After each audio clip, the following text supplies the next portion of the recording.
Some pretty big pressure on us today. James Stewart and Joe Murray. Hi. You're ready for this one today. Oh, I'm so amped up for this. I take advantage of every opportunity that I get. And by the way, I already screwed up. Do you know what I did wrong already, Joe? Nothing. I read the wrong headline sponsor. Well, do you want to say the right headline sponsor? I do. That headline was brought to you by Super Service Today, currently hiring plumbers, experienced HVAC techs, and drain cleaning techs for their growing Danvers shop. Enjoy top pay, medical, dental, and vision. Paid vacation and holidays apply now at superservicetoday.com/careers. Would you want to just change your career right now to be an HVAC guy after hearing that? Or would you want to be an HVAC guy in 100-degree temperature? Oh, the heat's brutal.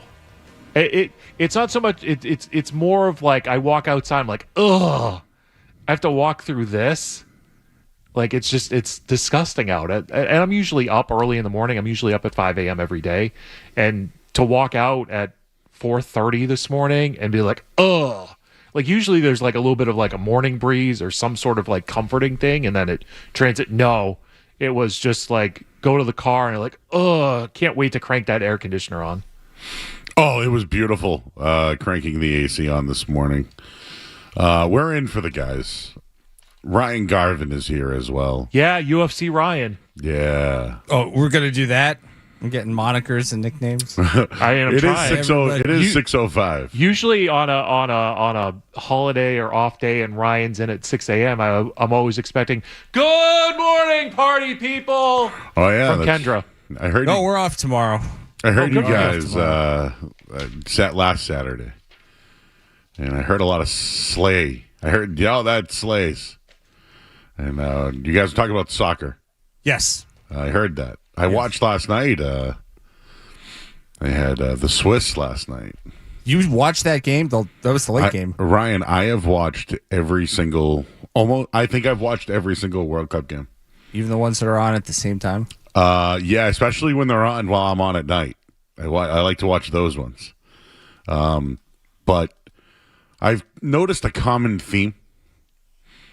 There's been more than 2 goals in every game almost. So if you're betting these games, it helps. The 2.5 is it's moneymaker. Who did Portugal beat last night? Within the extra time, a goal came off the board. So that's my question. I can't remember. Oh, it was Croatia. So if you missed it, Croatia ties the game very late, and then they go to the VAR replay to determine if a defender inadvertently touched the ball or not to determine if it would be offsides, and they came back and determined it was in fact offsides. It was the right call. You believe so? Oh, absolutely. That's the one thing I like about FIFA.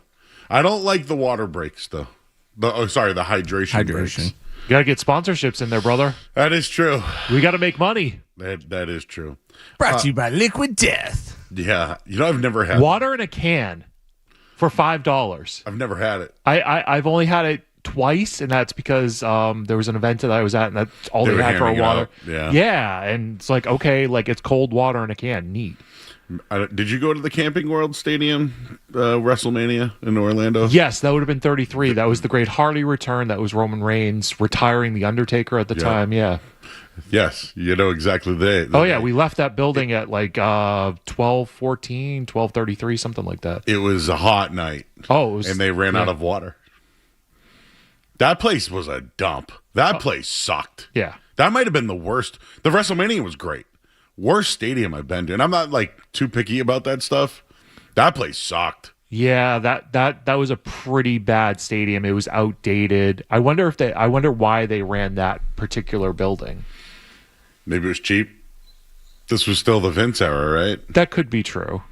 I'm not saying Vince was cheap. I'm just saying Vince. Cost efficient. Yes. That's what they say. But 32 was in Dallas, and they had 100,000 people. 34 was in New Orleans, which was an older venue. Oh, I love New Orleans. New Orleans was great. We had such a great time. At 34. It'd be great if the NFL... That was trending to be the best WrestleMania of all time. Yes. And it just fell off. I was hoping that the whole Saudi Arabia, not to get into wrestling talk, but Jimmy's here and I'm here and we get UFC. It's 6:08 on July 3rd, Joe. And yes, we have Jaylen Brown stuff. Yes, we have Red Sox suspensions. Yes, you have a take on Alex Cora. We have Brian Barrett coming up later in the show. We've got a lot of stuff going on. If you want analytics, I got a guy. Yeah, I have so many questions for Brian. He also works for Bill Simmons. Oh. So I would like to know maybe what they friend of the show, Bill Simmons. Oh, he is. I did not know that. This show. Yes, this show. Oh, he is. He's thought of in high regard. Oh. So Jimmy, I wanted to ask you this. I'll withhold my opinions on Bill Simmons until after Brian joins us. It's fine. He doesn't care. I just don't want to compromise his paycheck. That's true. Maybe they are listening. This is a very highly rated radio program. I know. I read about that on Twitter all the time. Just on Twitter? Just on Twitter. Time slots. You have worked many different time slots in your career. I've done like everything in this industry. Me too. Yeah. 25 years. I think the only, well, I wasn't a program director, but I got to, I wanted to be, they said no. I got to basically book the programming, but they had to pay for it. So, I mean, this was your 1510 The Zone days. Well, this was actually after that. Okay. Well, 1510 was brokered, so you had to. I chased sponsors, is what I did. So, like, hey, I knocked on every door. I knew, hey, will you help me? Yeah. But no, I worked for this was WBNW, which was business news. I was working for Barry Armstrong, big financial radio. Oh, I used to go on with Howie, yeah. And I used to sell those vignettes. Oh, that's fun. So he'd go on Howie's show and be like, "Let me tell you today, Howie, about how you can save on." I was trying to do a Howie voice there, but 266-6868. But I used to sell those spots, so it was somebody, whether it was like a reverse mortgage or something of the financial estates, whatever. But yes, that was the only time I think I've ever like actually put programming together. One of them, if you remember Alex Reamer. Oh, yeah. Alex Reamer was a Felger Maz intern. So before he was a Felger Maz intern, he had his own radio show. He was before he was rebranded. Yes. Oh, yeah, because I don't yeah. I do love Alex, but he had a rebrand. He had a massive. He did us. He did Big Show Unfiltered, and then he was fully rebranded. Yeah, the Tom Brady thing didn't help him. The little that part of the rebrand. Yeah, that didn't help. Sometimes there are people with power who have different visions for you, and you kind of go along with it because you're young. Yeah, he was young. Yeah. I love Alex, so I mean that. I was never Jimmy Stewart until I got into the industry, and Glenn Ordway goes, "Your name's Jimmy Stewart. Well, it's a wonderful life for the rest of your radio career, so we're going to call you Jimmy." I remember you as Big Game James. Yeah, that was the Michael Hawley. Michael Hawley. Era. And that's my favorite 6 years working in sports radio. Absolutely, that was great. Well, when I walked in today, I saw Ryan Garvin, who said that he's been here 3 days in a row, which can be daunting. It can be, especially this shift. Meaning, but you also work other shifts at times, yes, I do. And it can be a lot. But I was going to ask Jimmy. I was doing afternoons last week. Of all the shifts that I could work, it's for me personally here. I loved mornings the most. I do nights, which is a grind. There's interruptions, there's games, there's you got to stay late tonight because there's breaking news. Sure.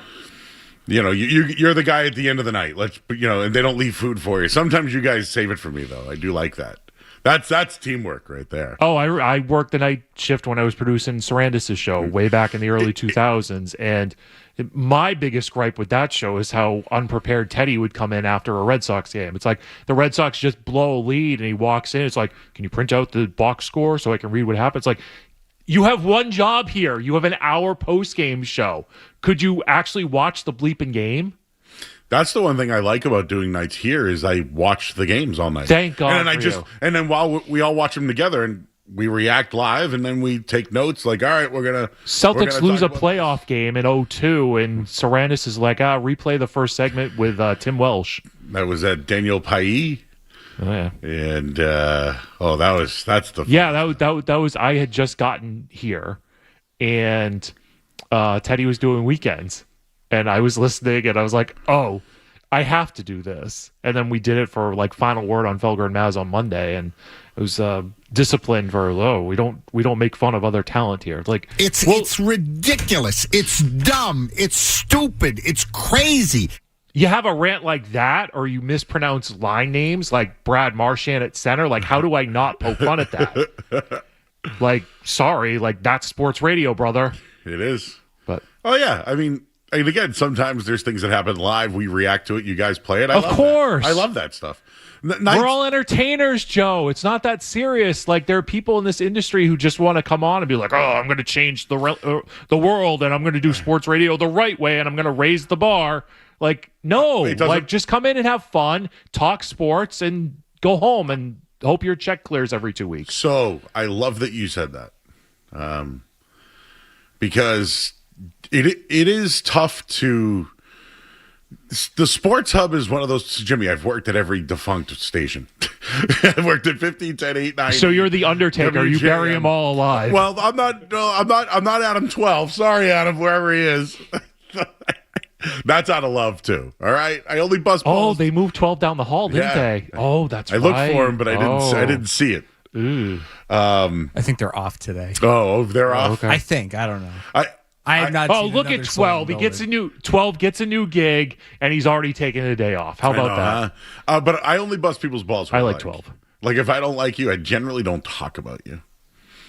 You know, That's fair. So like it's just that. But Joe, as you know, everybody knows how I feel about them. yes, everybody knows. I don't know how Jimmy feels about me. Yeah, when people say that to me, I know.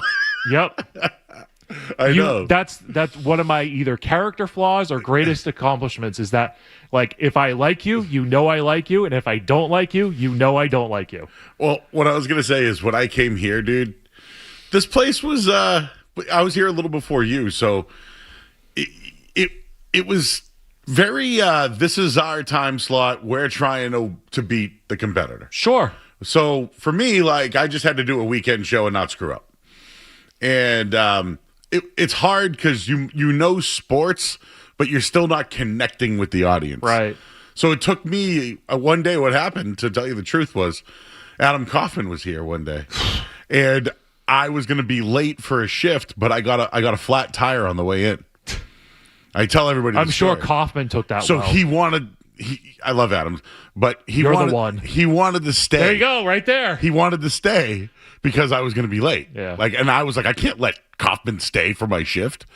So I got a flat tire. He I probably pulled over. flattened the tire. I called the tow truck. I called the tow truck. Yeah. And the guy goes, "Hey man, I can take care of this if you let me." It was a Sunday. A simple 5 to 7 shift on a Sunday. Sure. Remember those days? Oh yeah. And I got a flat tire, and I was like just doing weekends, but it wasn't clicking yet, you know? Mm-hmm. And so I just came in and just bitched about my flat tire and not letting Kaufman take the shift. And it just worked. And I feel like, okay, maybe I'm just going to be myself now. And I think some people forget, Jimmy, that like we do take this seriously, but at the same time, if you're not yourself, people know. Of course. And that worked. That was what changed for me, at least here, because you either sink or swim. It's just how it works here. Eddie Engelman just passed away. Yep. And one of Eddie's great attributes was not only being like really the first to do sports radio at a high level.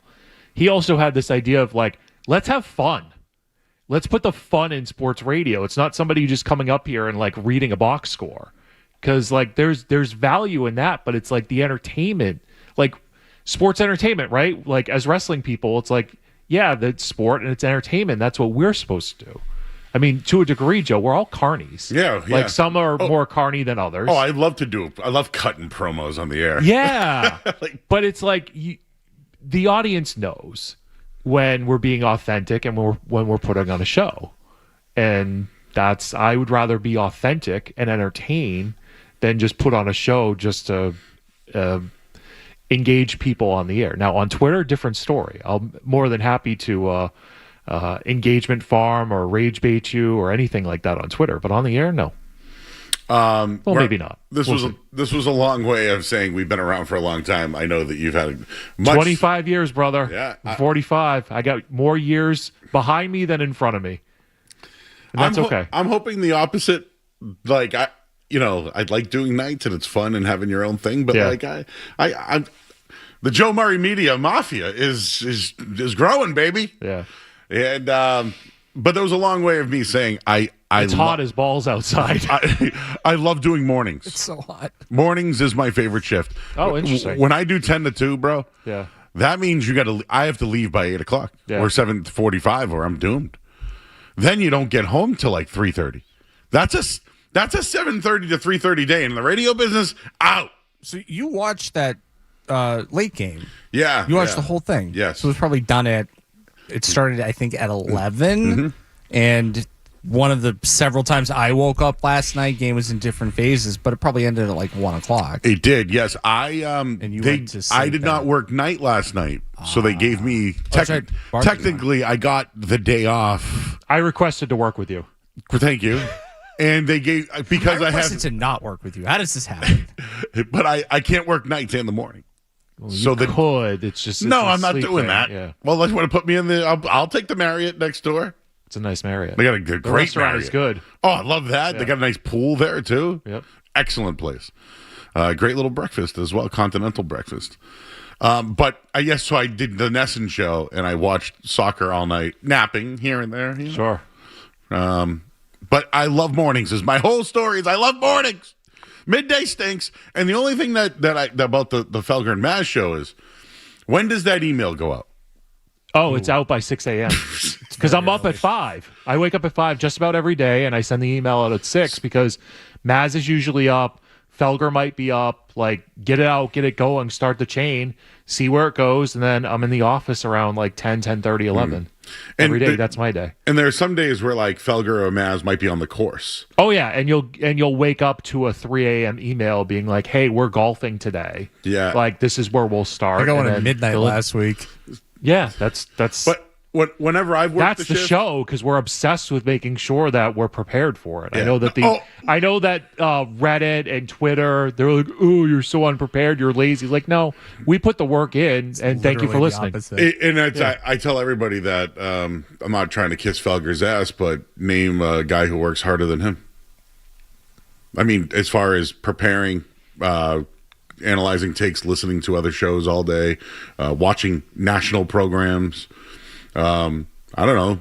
That's why I respect. We'll all bust balls, but like I respect the guy because he Oh, works of course, hard. You know. yeah, because he's obsessed. It's formatted in a way that, on a day where, Stu's not here or Kevin's not here, that I can step in and Yeah. it's easy. It's like, turnkey. oh, here are the But- directions. You're welcome. But it is. I've Hey, set that template. what's your take? What are you hot on? All right, Yeah. I'll see you too. well, yeah, exactly. You would respect middays, by the way, Joe, if you worked in like afternoons for a long time, because there's a huge difference between being done at like 2 to 3 o'clock versus being done at like 7 or 8 o'clock. And then you're home, family time, got to watch whatever's on, and then immediately you're right back into, okay, what are we doing the next day? I always like doing middays.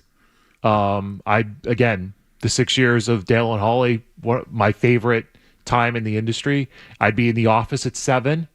I'd leave at like 3. I'd go over to Fenway Park, annoy people in the Red Sox clubhouse, go upstairs and do the Red Sox game or hang out at Fenway Park, whatever, and then I'd get home at like 11 and I'd redo it. And you get all the food drops. Oh, the food drops were great.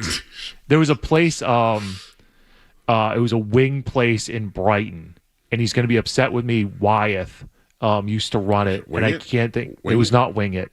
It no longer exists. It was Soul Fire. Soul That's what Fire, it was. yeah. Soul Fire.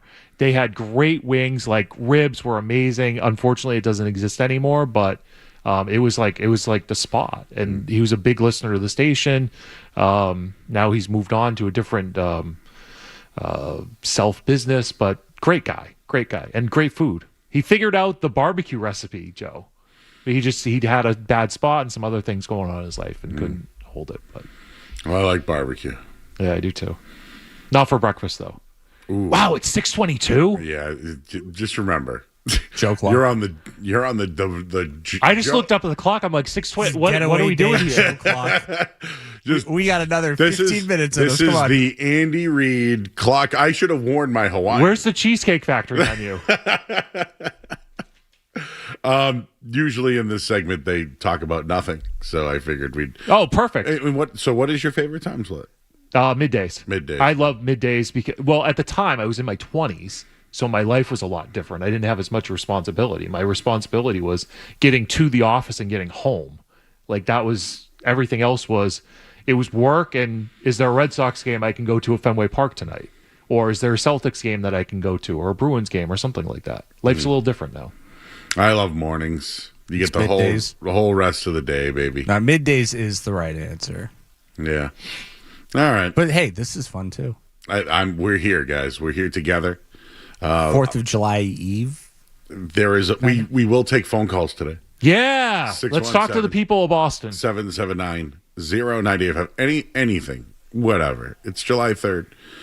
July 3rd generally is almost big anything, holiday Joe. day. Almost anything. I don't want your political takes. Call Howie. 266-6868. Call him. Ouch. Or Howie's call Jerry working today. Callahan. That's great. Good for What's him. that, right? I said Howie's working today. Good for him. Or call Jerry Callahan. Call them with What's your he doing political these takes. days? Oh, he does Newsmax. I didn't know that, really. Yeah. He still does, and he does a podcast and other things. He's a guy. I got along with Jerry really well. He's I a like guy Jerry. that I loved because I remember seeing him in Sports Illustrated. So I didn't put the whole radio writer thing together. But the reason why I liked him was because some days you hate him and some days you like him. But from a stylistic point of view, if you listen to Jerry Callahan, Felger took a lot from Jerry Callahan. I don't know if he agrees with me saying that, but that's how I feel. My first on-air moment came Jerry Callahan. I hung up on a caller that he was talking to. The conversation had gone on for 3.5 minutes. And you know what? Now that I think about it, it was probably very much a day like today where it was a morning show shift during vacation time, and I just hit a button and he went ballistic. Oh. Jerry Callahan, sports entertainer or political entertainer. Definitely a heel. He could play the Oh yeah. And listen, that program that they did, I actually liked. I hate politics. Ignorance is bliss, baby. But I listened. There's nothing going on right now or anything. You're not missing much. No, but like that, I was entertained by that, and I hated. I turned down producing that show. I interned for them for 6 months. It was my first intern out of college. I one time got offered a gig during that, and it was just that I found out what radio money was, and I said no. First job I ever said no to. I never said no ever in my life. That's my when I do a job interview. Hey, what's the thing? I have a problem saying no. I said no because I didn't want to work with John Dennis. I had no interest in that at all. I don't know. I saw how he treated other people in the building. No thanks. I don't know him, but I did like Kingpin. You could have been Morning Joe before Morning Joe. Oh. I did mornings here for a long time. I'm twitching right now. I keep looking at the clock. Don't worry about the clock. Don't worry. I'm not worried about the clock. We're having a damn good discussion, and we're relating to people talking about old times and how we feel. And is that what men in their 40s do? Should we nowadays? get Buck on to talk about the old-time Want me to baseball call him? game and 67 Red Sox? We have him on the message show. I love Buck. We have a lot of the guys.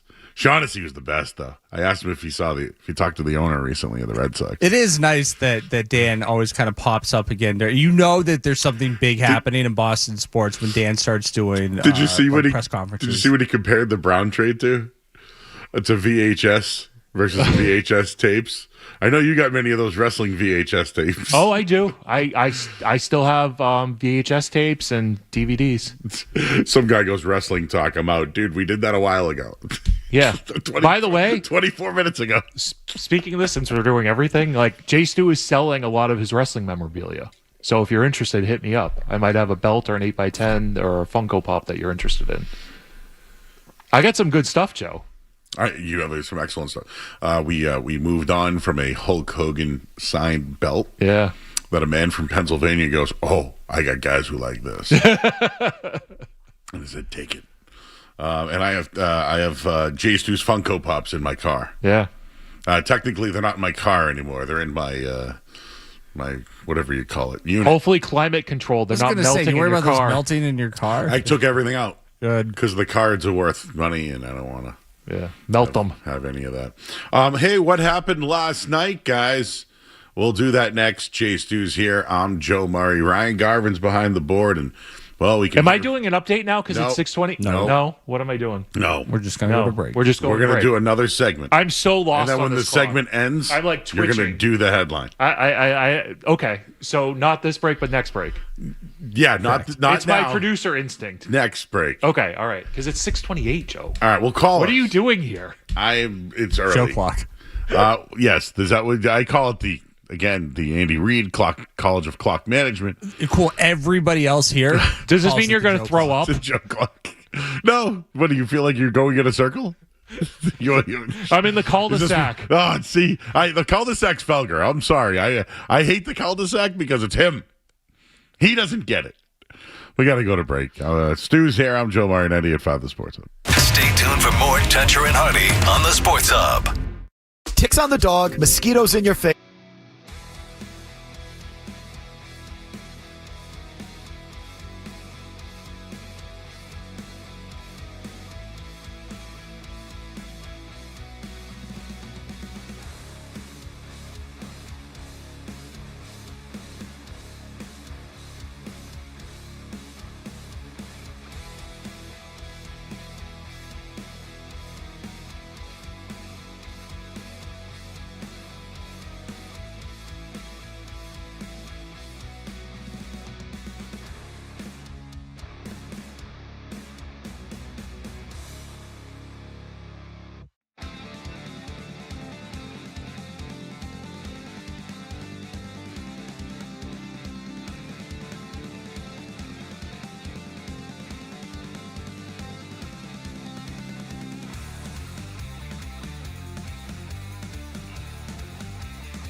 where your hair doesn't have to be a game of what happened.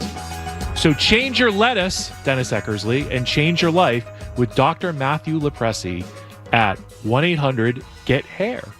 So Joe Murray, What did happen last night? I think it was Jaylen Brown Twitch streaming. I think that was the big story of what happened last night was Jaylen Brown got on social media, he got on Twitch, and he had a lot of different things to say. And Ryan, if you just want to fire off a couple different clips here. Yeah, I would say, at least for me, my biggest takeaway was it doesn't sound like there's a whole lot of animosity directed towards the Celtics' Brad Stevens. And here's Jaylen Brown talking a little bit about how he perceives the conversations to have gone in the last couple of days. Message was received. I wasn't thrilled with the amount of respect that was showed during this process. You know, I think there was a bit of a lack of respect. I think it was fine at one point. I'm going to pause for a second. You're going to hear that little tone a lot. That's a Twitch thing where I guess it's subscriptions and likes and hearts and all that stuff. The entire stream. I'm sorry. And then I know where things just kind of went left. You know, I think Brad is probably getting a lot of the criticism. I wasn't thrilled the way he facilitated some of the conversations, but I definitely think there's more to it. Chat, there's definitely more to it. I just wish that the more to it could have been explained to me, because if the more to it was explained, I think I would have understood. I thought I earned respect enough to get that explanation, but hey, obviously I was wrong. Hey, but that's life. We move on. One thing I wish in this whole process, you know, and it's good to get it out the way so we can move forward. I wish that my integrity and character haven't been attacked so much during this whole process. Now, Joe, I watched pretty much this entire, I think it went for 45 minutes, 50 minutes, and he went through the Colin Cowherd thing, but I want to address the more to it point that Jaylen just made there. I think he's referencing the business of basketball as one thing. I think the other thing that he's referencing is his relationship with Joe Mazzulla. I don't think it's good. And I've heard things off the record. I will not state my source, but I will tell you what was on the record. And I've been strong on this for a few weeks now. Jaylen Brown got benched twice this year. We agree on that? Yep. He got pulled from games. How about Game 7? They benched him and went on the run. Go ahead. We're going to get there. Mm-hmm. So he was benched at least twice this year. They're on the record with this. They've made comments about it post-game. There was a Friday night game against the Nets where Jaylen Brown mentioned players. I think he was calling out Derek White, friend of Jason Tatum, close with Joe Mazzulla, right? So there's 3 instances at least of the coach, Joe Mazzulla, and Jaylen Brown having on-the-record issues.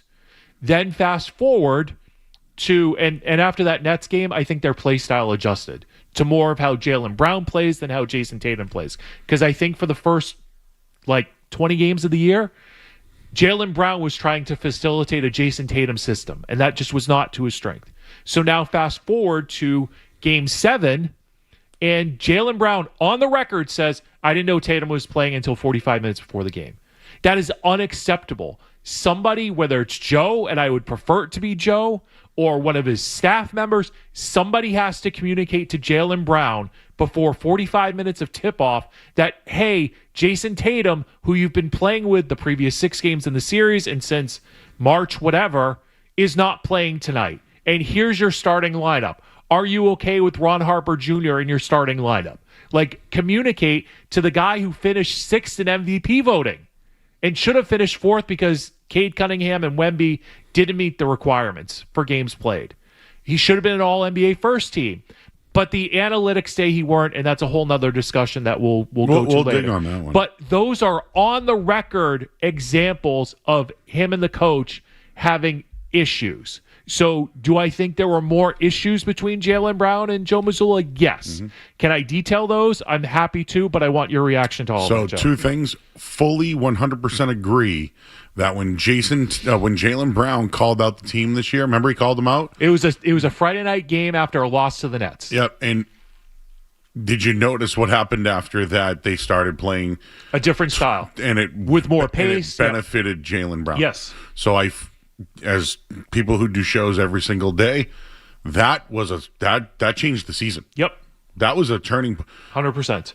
I think Missoula got called out. Yep. I think they shifted their play for Jaylen, and it worked. Which to me, Joe, that should have been training camp. Yeah.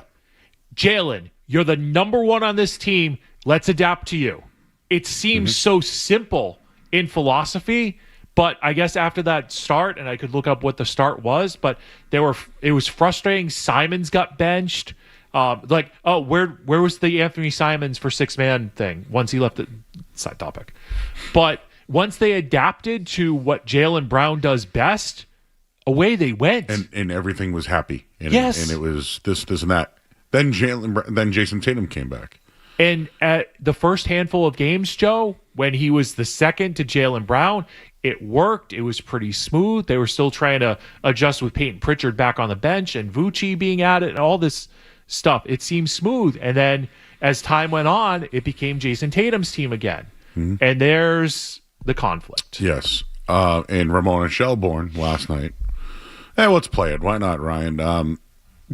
We'll play it in a second, but I wanted to just double down on what you said. I heard Gary Washburn the other night. I don't want to quote him, and I'm somewhat paraphrasing. Sure. But he mentioned something about the Game 7 where Jaylen was verbally upset about, like, he should have been the lineup. Forget about being told 45 minutes. I agree. I got my own sniffer out on that one. Like, I think Missoula threw out a whack starting 5. And I know it's hard to do that in a Game 7. I don't want to say that the coach purposely tanked something. I'm not saying purposely tanked. Not saying that. I'm just saying tinfoil hat. It was a very smelly lineup, and you know it. And you all know it. It was smelly. That was smelly. And now it stinks. So anyways, I would hate to think that the coach would throw a game to favor a superstar. They're down 20 in the game. Yeah. They're down 20. Right? In a Game 7 at home playing like dumpster fires. Yep. So what do? They put in their young unit, right? Peyton Pritchard's the guy handling the ball constantly. Yep. They get back in the game. They bring Jaylen back in. They couldn't hit a shot in 4 in a row? Yeah. There's something to it. I'm not slandering Jaylen Brown. I think he's an excellent Boston Celtic. His number is going to be retired. I think they did mismanage the process here. In a way, maybe they did give him the middle finger. This is a quote from Kendrick Perkins saying that what Brad Stevens did to Jaylen was give him the middle finger. Arguably the most disrespectful trade we've ever seen, trading him to a rival and for Paul George. It would have been disrespectful if they traded him for Giannis because he hated Giannis too. Like, when you really look at it, I love the chip on the shoulder of Jaylen Brown. But at the same time, like, this is basketball and this is life, and we're in 2026. Jay Stu, I could gas you up about your 25-year radio career or my 20-year radio career. The truth is that, we want respect, but sometimes currency isn't the respect you get. Yeah. This guy has all the currency and still wants the respect. And in business, sometimes it's not like that. Because I think that to a degree, Jaylen Brown got that contract by default. And in the NBA, it just works that, hey, if you're at a certain service time and you have enough accomplishments, it's like, oh, for a day, you can be the highest paid player in the NBA. When the Celtics, I don't think they wanted to give him that contract with the pending CBA, but they had to. I think we're starting to see a trend. Luka Doncic didn't get the extension. Why did they say it? Out of shape. Didn't think he'd be worth the money. Didn't play defense. Was in that NBA Finals where they lost to the Celtics, and he's yelling at his teammates like about this, that, and the other thing. So when you look, but the real reason, Joe, is why he was traded from Dallas to the Lakers was because Dallas didn't want to pay him 5 years and $385 million, whatever that number was going to be. They just didn't want to pay it because it's bad business. So what's the deal? Even if Jaylen? It isn't bad business, Joe, because these NBA players and a lot of athletes, by the way, they make a salary of, Jaylen Brown's going to make $57 million this coming season. But what does he mean marketing-wise? What does he mean towards eyes on the product? What does he mean towards the league? And many of these athletes are worth way more than their salaries just based on the entertainment dollar. These are billion-dollar leagues, and the players are important. The play-by-play broadcasters are important in selling your product to the masses to bring in those billions of dollars. The owners are just trying to minimize what those players actually make. That's why there's salary caps. That's why there's restrictions, and that's why a player like Jaylen Brown or Luka Doncic is being traded, because they don't want to go past a certain threshold of salary. So because they want the profits. So now it's happened to 2 stars. Oh, it's happened to more than that, but yeah. But now, and I'll tell you who's next. Devin Booker. Yeah, he's in Phoenix, star player, makes $57 million. That's who the Celtics should have traded Jaylen Brown for. I wouldn't be surprised if they still could do it. they probably could. They'd have to do the George and the picks, Paul and George that, and whatever picks, and get Booker here. They probably could do that. He's a great 3-point shooter.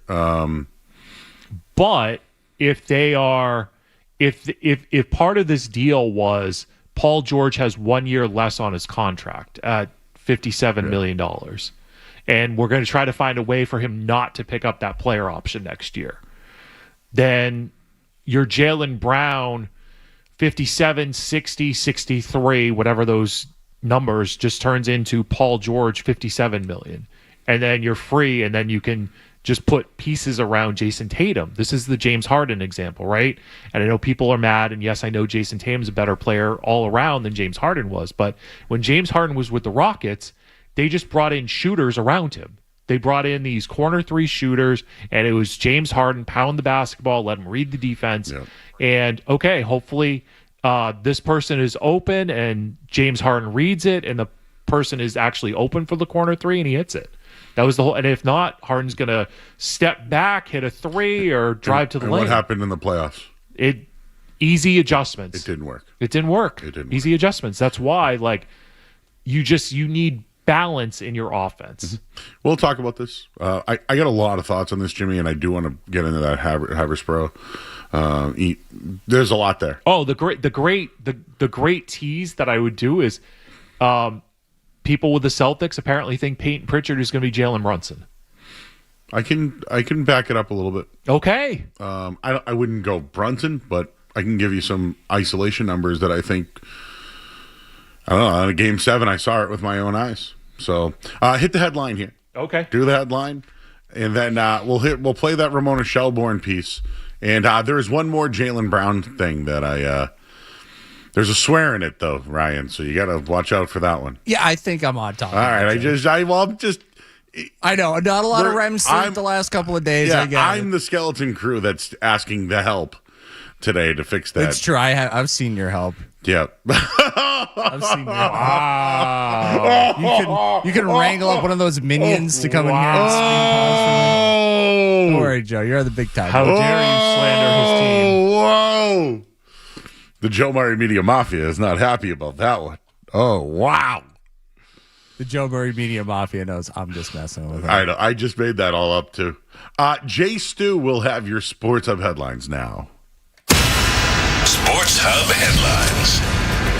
Ramona Shelbourne of ESPN reports that the Boston Celtics feared how the Jason Tatum-Jaylen Brown duo would age together, citing the fact that Jaylen Brown was dangled in trade talks. Jaylen wanted to be a number 1 option, and it would be hard for him to go back into more of a supporting role with Jason Tatum. Jaylen Brown on his Twitch stream last night said that he tried to enter the Boston Celtics facility after he was traded, and his key card was rejected.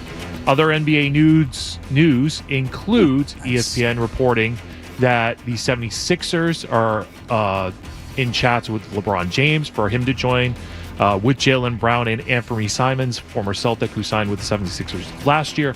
Billy Donovan has agreed to become lead assistant for the Spurs. World Cup, Spain, Portugal, and Switzerland will all advance to the next round. USA will take on Belgium on Monday night at 8 o'clock. Red Sox news, Wilson Contreras was suspended for 7 games. Nate Eaton suspended for 3 games. Both players reportedly have appealed. Red Sox Angels 9:38 first pitch tonight.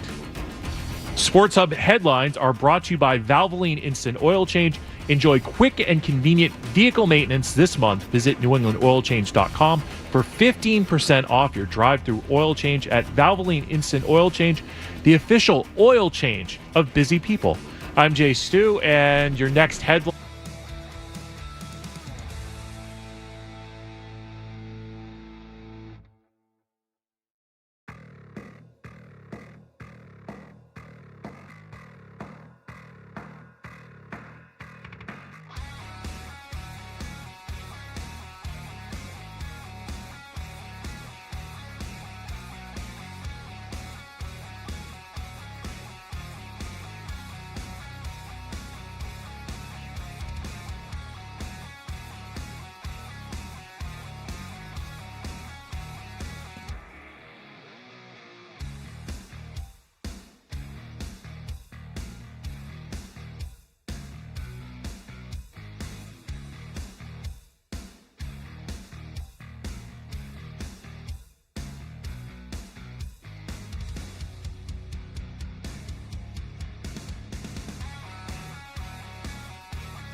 Well, she's very in the know when it comes to him. At least I think so, Jimmy.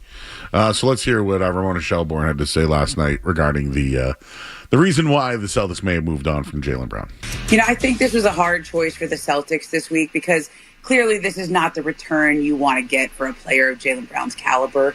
But there was this sense that the bond between the player and the franchise was probably irreparable after his name had been dangled in trade discussions this summer.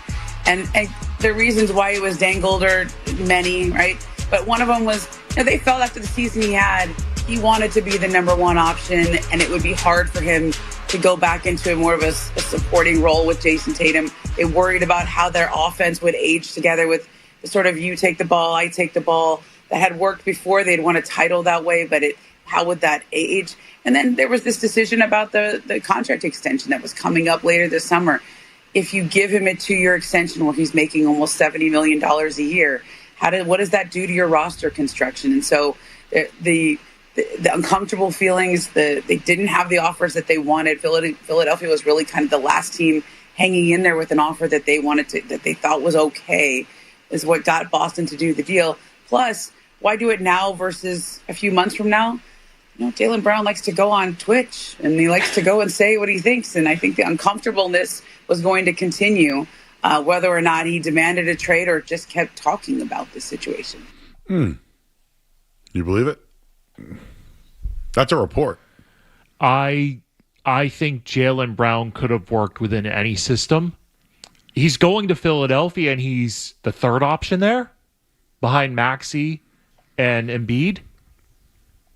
So he goes from second option to third option in a different market. He seemed excited about it. He talked to Maxey on the phone during his live stream last night, very briefly, but they're going to go to work and figure it out. Like, that's what Jaylen Brown has been doing for years. I mean, the disrespect of Jaylen Brown over the course of his tenure here with the Celtics, like, it goes back to draft night.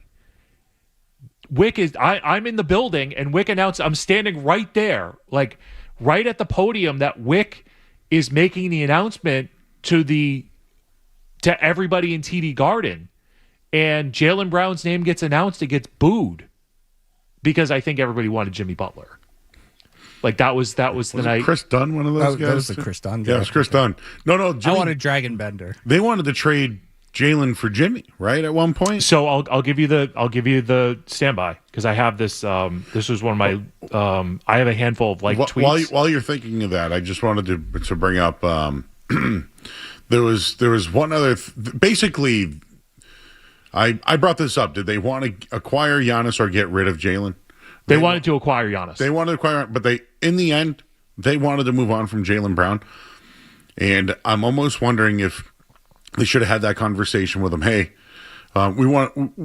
this is nothing against you. We're looking at it as a financial piece. You've been a great part of our history. Maybe we'll let you negotiate where you want to go, but we are going to look for the best deal. We love everything about you, and if things don't work out, we still think you're a part of this. They could have done that. They didn't. I know it's business, but in hindsight, I feel like that might have been the best way to handle this. And maybe the 76ers might have to do that at some point with him. Well, at least Jaylen's getting a good coach. Like, Nick Nurse is a good coach in the league. I would also push back on the notion that he is going to defer to Tyrese Maxey. I think if you listen to Tyrese Maxey when the Sixers were down in that series against the Celtics, I think Tyrese is I think he badly wants some really competent basketball, and I think the best thing for him might be to let Jaylen be a little more ball dominant, especially Joel Embiid is going to miss chunks of the season. That's what he does.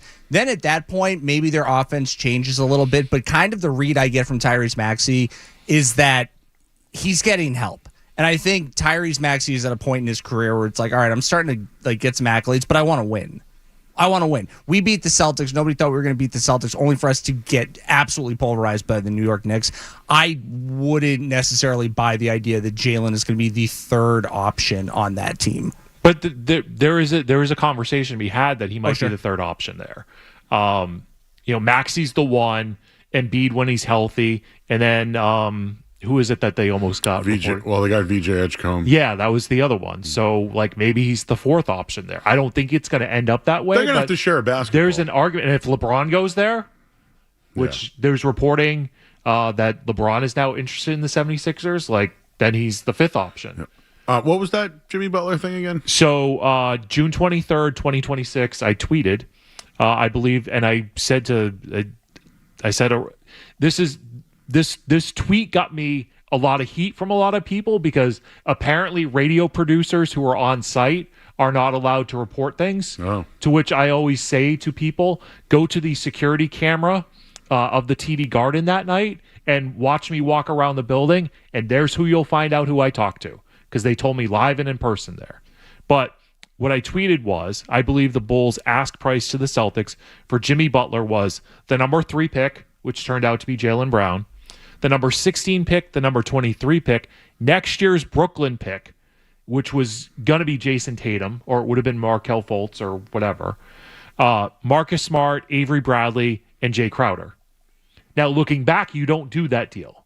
And especially Skaz doesn't do that deal because nobody hates Jimmy Butler more than Skaz does. I would give him a run for his money. Just want to put that out there. Right? But that was the ask price. By the way, that was later confirmed in the Chicago Tribune. So Jay Stu was early and right, as usual.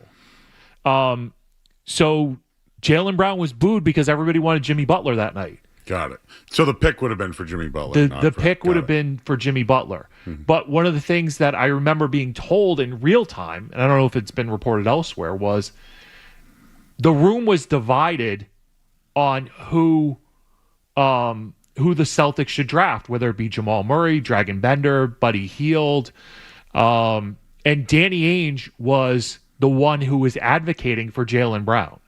And there were stories at the time that came out either before the draft or around the draft or somewhere around the draft that Jaylen Brown's draft stock was falling because he thought he was the smartest person in the room. Oh, because he challenged the norm. He asked questions. Danny loved him and did multiple workouts with him. And again, I don't remember if it was reported in real time. I remember hearing it or reading it, something like that. That one of the things that Danny loved about Jaylen Brown was he worked out against other players. Like they do these draft workouts and it's against the broomstick, right? It's against the chair. Jaylen Brown was working out against other players and they had like some dinners together and Danny Ainge and Jaylen Brown really connected together. And that's why Danny Ainge at number 3 was like, nope, Jaylen Brown's the guy. He grows as a player. He's a high basketball IQ. He's just very like in touch with himself. And he does all these community things, which later became a thing. He's still going to do a community event in Boston next week that he's scheduled. I think he's going to have an event in November here still. But Jaylen Brown cares, and he became a part of the community. I think that's a big deal because it was important to Jaylen Brown. But and the other thing too, Joe, I just want to wrap up this thought, is Jaylen, he cares and he wants to be on the record with his thoughts. There are too many athletes who just go to their favorite reporter, say, this is what you should report. This is what's happening from my perspective, right? Say, for example, LeBron James goes to Brian Windhorst and says this, that, and the other thing. And LeBron James is asked about it the next day, and he goes, I don't know where Windhorst got that. He got it from you. Like, Windhorst got it from you. And I know this because I had a friend who worked in the Lakers front office who told me in real time, LeBron told Windhorst this, and then Windhorst went to the air. LeBron's asked about it the next day, and he says Windhorst is full of it. So, like, that happens. That happens in the media, where a player will tell something to somebody in the media off the record, be asked about it the next day, and deny the whole thing. At least Jaylen Brown goes on the record with all of his comments, or many of them. And I would also add that there was a point where Brad Stevens said on the record years ago that he would rather hear the criticism on the record from a player than have anonymous sources.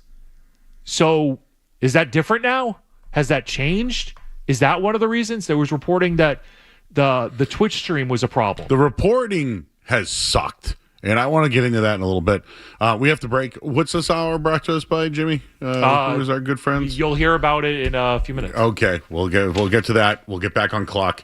Okay, listen, we're not going to do Jalen all day, but there's a lot to get into. Oh, I could do Jalen for the next week. We could. There's really not much else going on. We'll talk to Brian Barrett in about an hour or so. We'll have fun. We'd love to hear from you. 617-779-0985. Jay Stu's here. I'm Joe Murray Garvin. 98.5 The Sports Hub. You're listening to Toucher and Hardy on the Sports Hub.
At night, I go, I don't know. I'm trying The Chris to get Russo thing.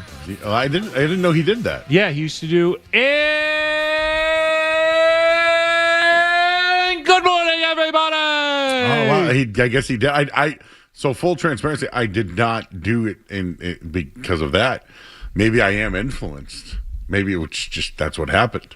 We all are influenced by those that we listen to. But I wasn't a huge Mad Dog. I was more of a Mikey Adams guy. Yeah, Mikey Adams, good egg. I was more of a Mikey guy. And you mentioned Sarandis. He used to be on his TV show. Yeah. And I was an Eddie guy. I interned for Eddie and did a hot dog safari one year, and everyone would talk to him, and he would just drop his headset, and I would be like, hey, everybody, it's me, and I'm watching people eat hot dogs. The hot dog is your friend. Big hot dog day tomorrow. Oh, yeah? July 4th. Joey Chestnut. Yeah, we're. Should we pump our event? Yeah, absolutely. Do you want me to pump it, or do you want to pump it? I'm so excited. We were asked by the Brook Casino to be part of the Joey Chestnut wing eating contest next week. We'll be broadcasting from the Brook Casino. We'll be enjoying Nine Dragons. We'll be enjoying watching Joey Chestnut just scoff down Saugus wings. Like, what an event to be at, Joe. The Be a Man guy will be there. Oh! And I believe he is one of the contestants to go up against Joey Chestnut. Okay. I think I might.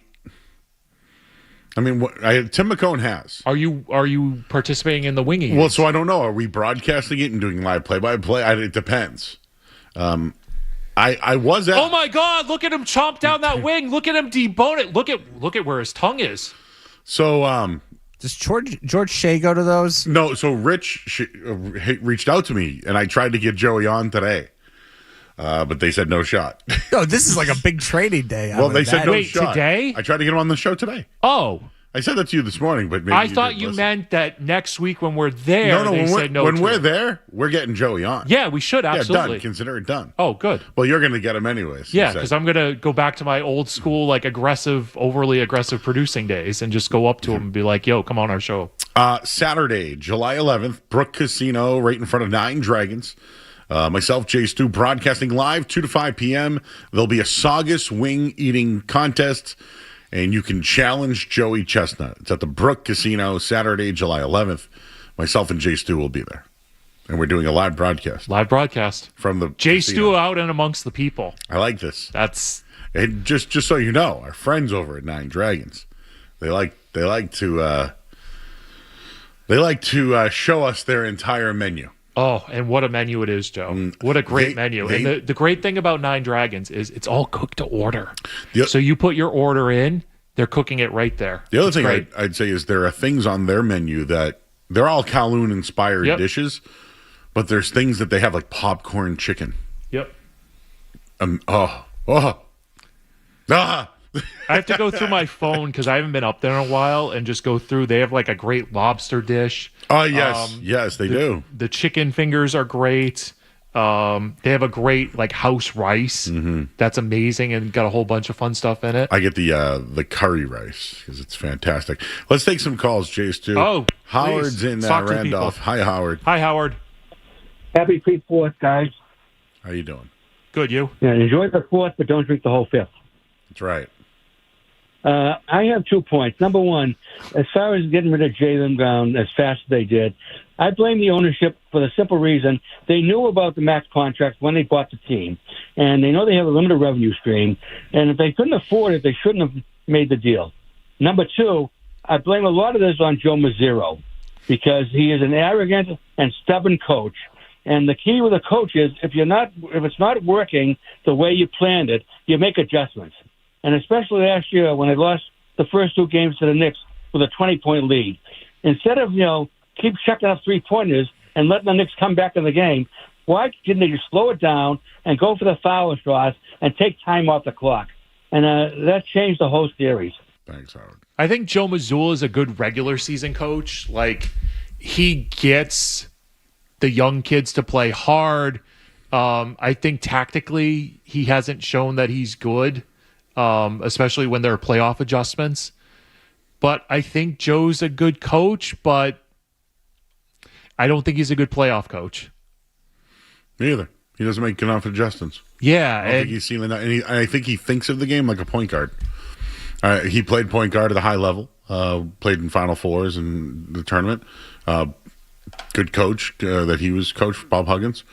But I think he sees the game like a point guard, not like a big. Like there's no big man game at all. Well, and that's where if the Celtics make more investments, they need to invest in the coaching staff, because the year that they won, Joe, they had Frank Vogel kind of around the team. They have Jeff Van Gundy around the team. He was kind of like the overseer of everything that was going on, and he chimed in. Micah Shrewsbury on that? And I can't remember that. Van Gundy was very crucial to their playoff run and making adjustments during that playoff run. I don't think that was talked about enough in real time. Will Hardy, was he a part of that? I think Will Hardy was in Utah because they wanted to hire Will Hardy Charles when Lee. the Udoka thing.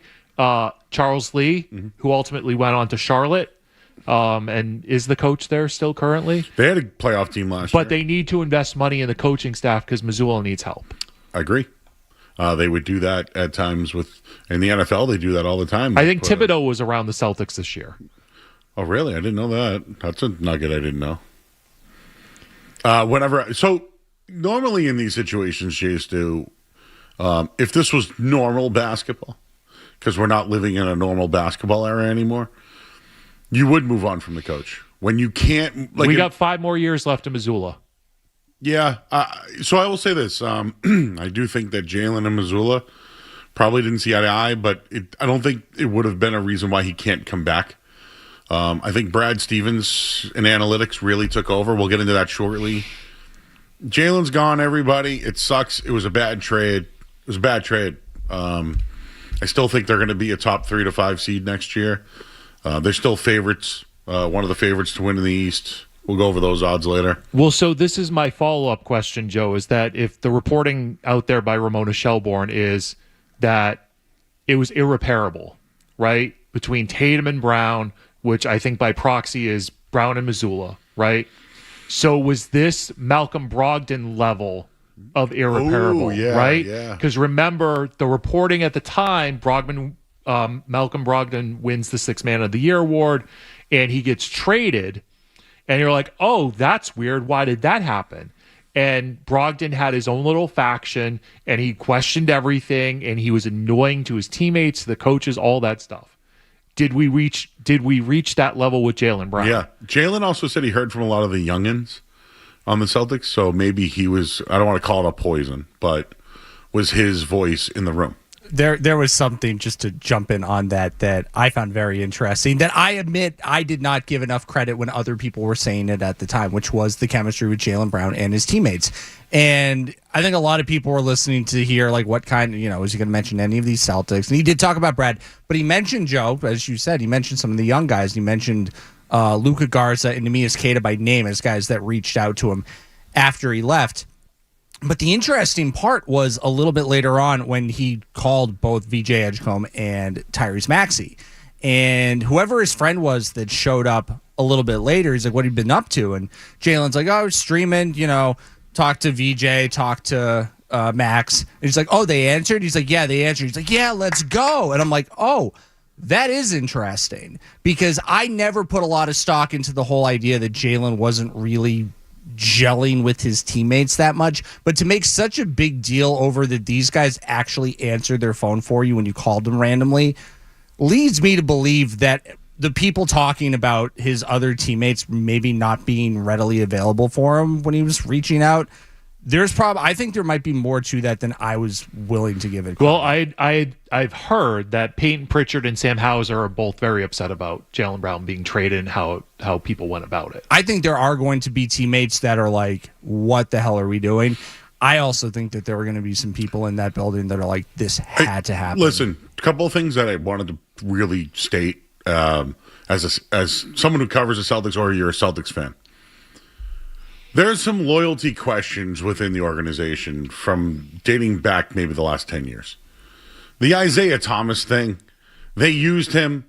He was a great player. He was an MVP candidate, left it all on the line. He waved off plays a lot to Brad. So, okay. But he had a hip injury, and they dumped him. They dumped him for Kyrie, and I would do it 10 out of 10 times. But it bled through the league. Remember, Anthony Davis's dad was like, you can't go there. There were other people who said you don't want to go to Boston. At the time, they couldn't get any free agents, if you remember. It changed a little bit, Kemba Walker came over, which ended up being injured, and he was the first one gone that Brad brought in. They brought Horford back, who happened to say this year he didn't like the way things were being handled, or there were things going on in Boston he didn't like. Could he be hinting to this? Oh, I think communication would be a big part of it. Okay. Because a lot of these general managers now, or VPs of player direction, they don't want to communicate to anybody because they're afraid of leaks. Yep, and not to mention the private equity stuff that we'll get to. Like David Stern with the Mets, at the time with the Brewers, there's a great clip of Jonathan Leacroy who's talking about how he had a no trade. He went to David Stearns and was like, hey, if you trade me to one of these 18 teams that is on my no trade, let me know. We'll work together on this. And David Stearns went to him and was like, we've traded you somewhere, but we're not telling you.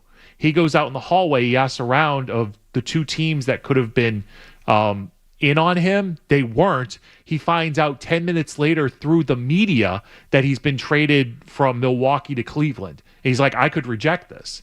But this is a problem. And I think Marcus Smart had a complaint when he was traded that there was no communication about it. Yeah, they just or there was a lack of respectful communication, something along those lines. So we're in this era now where GMs are afraid of leaks. And so if Jaylen Brown is now on the record as saying he felt disrespected with the lack of communication, or something went left on it, then that's a problem. Communication is so important in life, Joe. Oh, yeah. We're in the communications business. And we fail at it constantly. We're I know I do. horrible at it. But I will say just one more thing. This Jaylen Brown thing is probably going around the league too. Oh, of course it is. So I wonder if there are people looking at Boston with their new ownership group. Can you trust that franchise? And I know money talks in the end in winning. Jason Tatum will probably keep that strong for a little while. But what happens when his contract's up? Well, and if Jason Tatum doesn't like how this situation was handled, then in 2 years he demands a trade to the Lakers or wherever. Yep. So you want to get the sniffer out? Loyalty, loyalty, loyalty. Who said that? Was that Kendrick Lamar? Anyways, let's break, Jimmy. Oh. Let's get back on time. Am I doing your headlines here? Nope. No. Okay, all right. Nope. It's 7:25. That's what I have to ask now. Two things I wanted to tease out there. Trades that made you cry. We're going to do that shortly. And I want to get into the analytics. And your calls at 617-779-0985. There was a quote that Jaylen said. We'll do it later. Makes me wonder if there was a Tatum dynamic here. Everyone wants the Tatum. Oh, there is. Yeah, I think there is. There's a Tatum dynamic. There's probably a Derek White element to this, and Joe Mazzulla, the coach. Like that's your three-headed monster right now. Mm-hmm. That's your three-headed monster. We'll get into more. There's problems here, Joe. Problems. We'll do that next on the Sports Hub. You're listening to Toucher and Hardy on the Sports Hub. Hey, folks.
coming up in a bit. It said 7:25, Joe. I'm a segment off. It's 7:32. I think I had the over/under for the next headlines at 741. Well, it's over. See about that. Take the over already. Take the over. Okay. Let's bang out some calls. Dean in Shrewsbury. Hello, sir. Let's bang. Hi. I don't think Joe Mazzulla is a problem when it comes to the three-pointers per se. I think he's behind it, but I think the only reason he's behind it is because that's what the analytics department is telling him to do. It switched 3 years ago that the two-pointer became more valuable than the three again, and our analytics department is behind it. And I think Brad Stevens finally realized it this year when he talked more about attacking the rim. P.S. Joe, the next time you get in a contract dispute with Beasley, be prepared to hear about your net rating instead of your ratings. Oh, yeah. Okay, so, Joe, this went up my backside, right? The net rating stuff. And I want to ask Brian Barrett about this. Just remember, 25 to 54 is all that matters. Sorry, anybody that's younger or older. Yeah, that's true. But the plus-minus thing. Did you know, Joe Murray, that Jaylen Brown in 10 years with the Celtics had 7 negative years? Correct. I did not know that. Yes. Jason Tatum, when he was first-team All-NBA in 2024, that was his only negative rating on and off court. So what am I looking at then? Well, let me give you a couple. I seriously do not understand the on-off court rating. And if somebody's a negative, how are they getting MVP votes? How are they getting All-NBA team? Like, I do not understand it. And there's a great Celtics Twitter follower who was really good and publicly, was walking me through this. And I give him credit. I want to find his name and give him a shout-out. I'm sorry, Joe. I should have been more prepared for this. It's the his @ on Twitter X is JRuLFG. Yeah. I've seen him. I just want to give him a shout out. He's a listener. He follows me. He really walked me through this, but I still don't understand how a negative player in this on-off court thing gets MVP votes, gets all NBA votes. I'll give you another guy. Because if you're negative in something, then that means you don't get the MVP votes. Jaylen Brown was a -6 something, and Derek White was a +6 something. Mm-hmm. Jaylen Brown was 6th in MVP votings. Derek White got Defensive Player All NBA, which he should have, but he had a bad offensive season. I think that's because Jaylen Brown wouldn't pass to him. Passive aggressive, right there. Right there. But if that's the case, where Jaylen Brown is a -6 and Derek White is a +6, why is Jaylen Brown getting MVP votes? We'll ask Brian Barrett coming up in just about an hour. Yossi Goslin, another guy that you should follow when it comes to that kind of stuff. Very, very excellent. But in the playoffs, this is the Drew LFG Twitter account. The 2024 playoffs, when Brown won the MVP and Tatum, quote, struggled, JT was +146, Jaylen Brown was +88. Would have never thought that, because I thought Jaylen Brown had a much better playoff just based on the eye test. Mm-hmm. So now I'm struggling. I don't understand what my eyes are telling me versus what these analytics are telling me. Lots of analytics. I'll give you some facts, though. Stats and facts. Analytic stats. Do you know who won more combined regular season games the 10 years before Jaylen Brown? Who did it? I do not. Danny Green. Oh. So Jaylen boasts that he's won more combined regular season and playoff games than anybody. But Danny Green did it too. Okay. Would you consider him a All-NBA player or any of that? No, but I think he's like Big Shot Bob. Yeah. He's got Robert Horry, right place, right time. Do you know the record the Celtics have had without Jaylen Brown playing in the last 4 years? Is it 90-36? 47-10. Okay. Last year they went 9-2. The previous year 15-4, and the season before that they went 12-0. Okay. 47-10 is an .825 win percentage. It's the equivalent of a 68 win team. Okay, so who else was on that? Who else was playing? Well, it was the last 4 years. No. But I mean, so we had everybody except Jaylen on the court. Everybody was available except Jaylen. Yeah, and some nights Tatum didn't play. Okay. So yes, whoever. So Tatum and Brown are out. They're 12-0, and I'm just using that as Okay, so we blame Jalen for that, or No, we blame I think it's an analytic fact that they've had success without Jaylen Brown on the court, and I think they've also double down on it. What about the Tatum numbers? What about Tatum without Jalen? Well, how about this? The Celtics' average score margin every 100 possessions when he was off the court. The last 4 seasons were better with him off the court than with Jaylen Brown off the court. Yeah.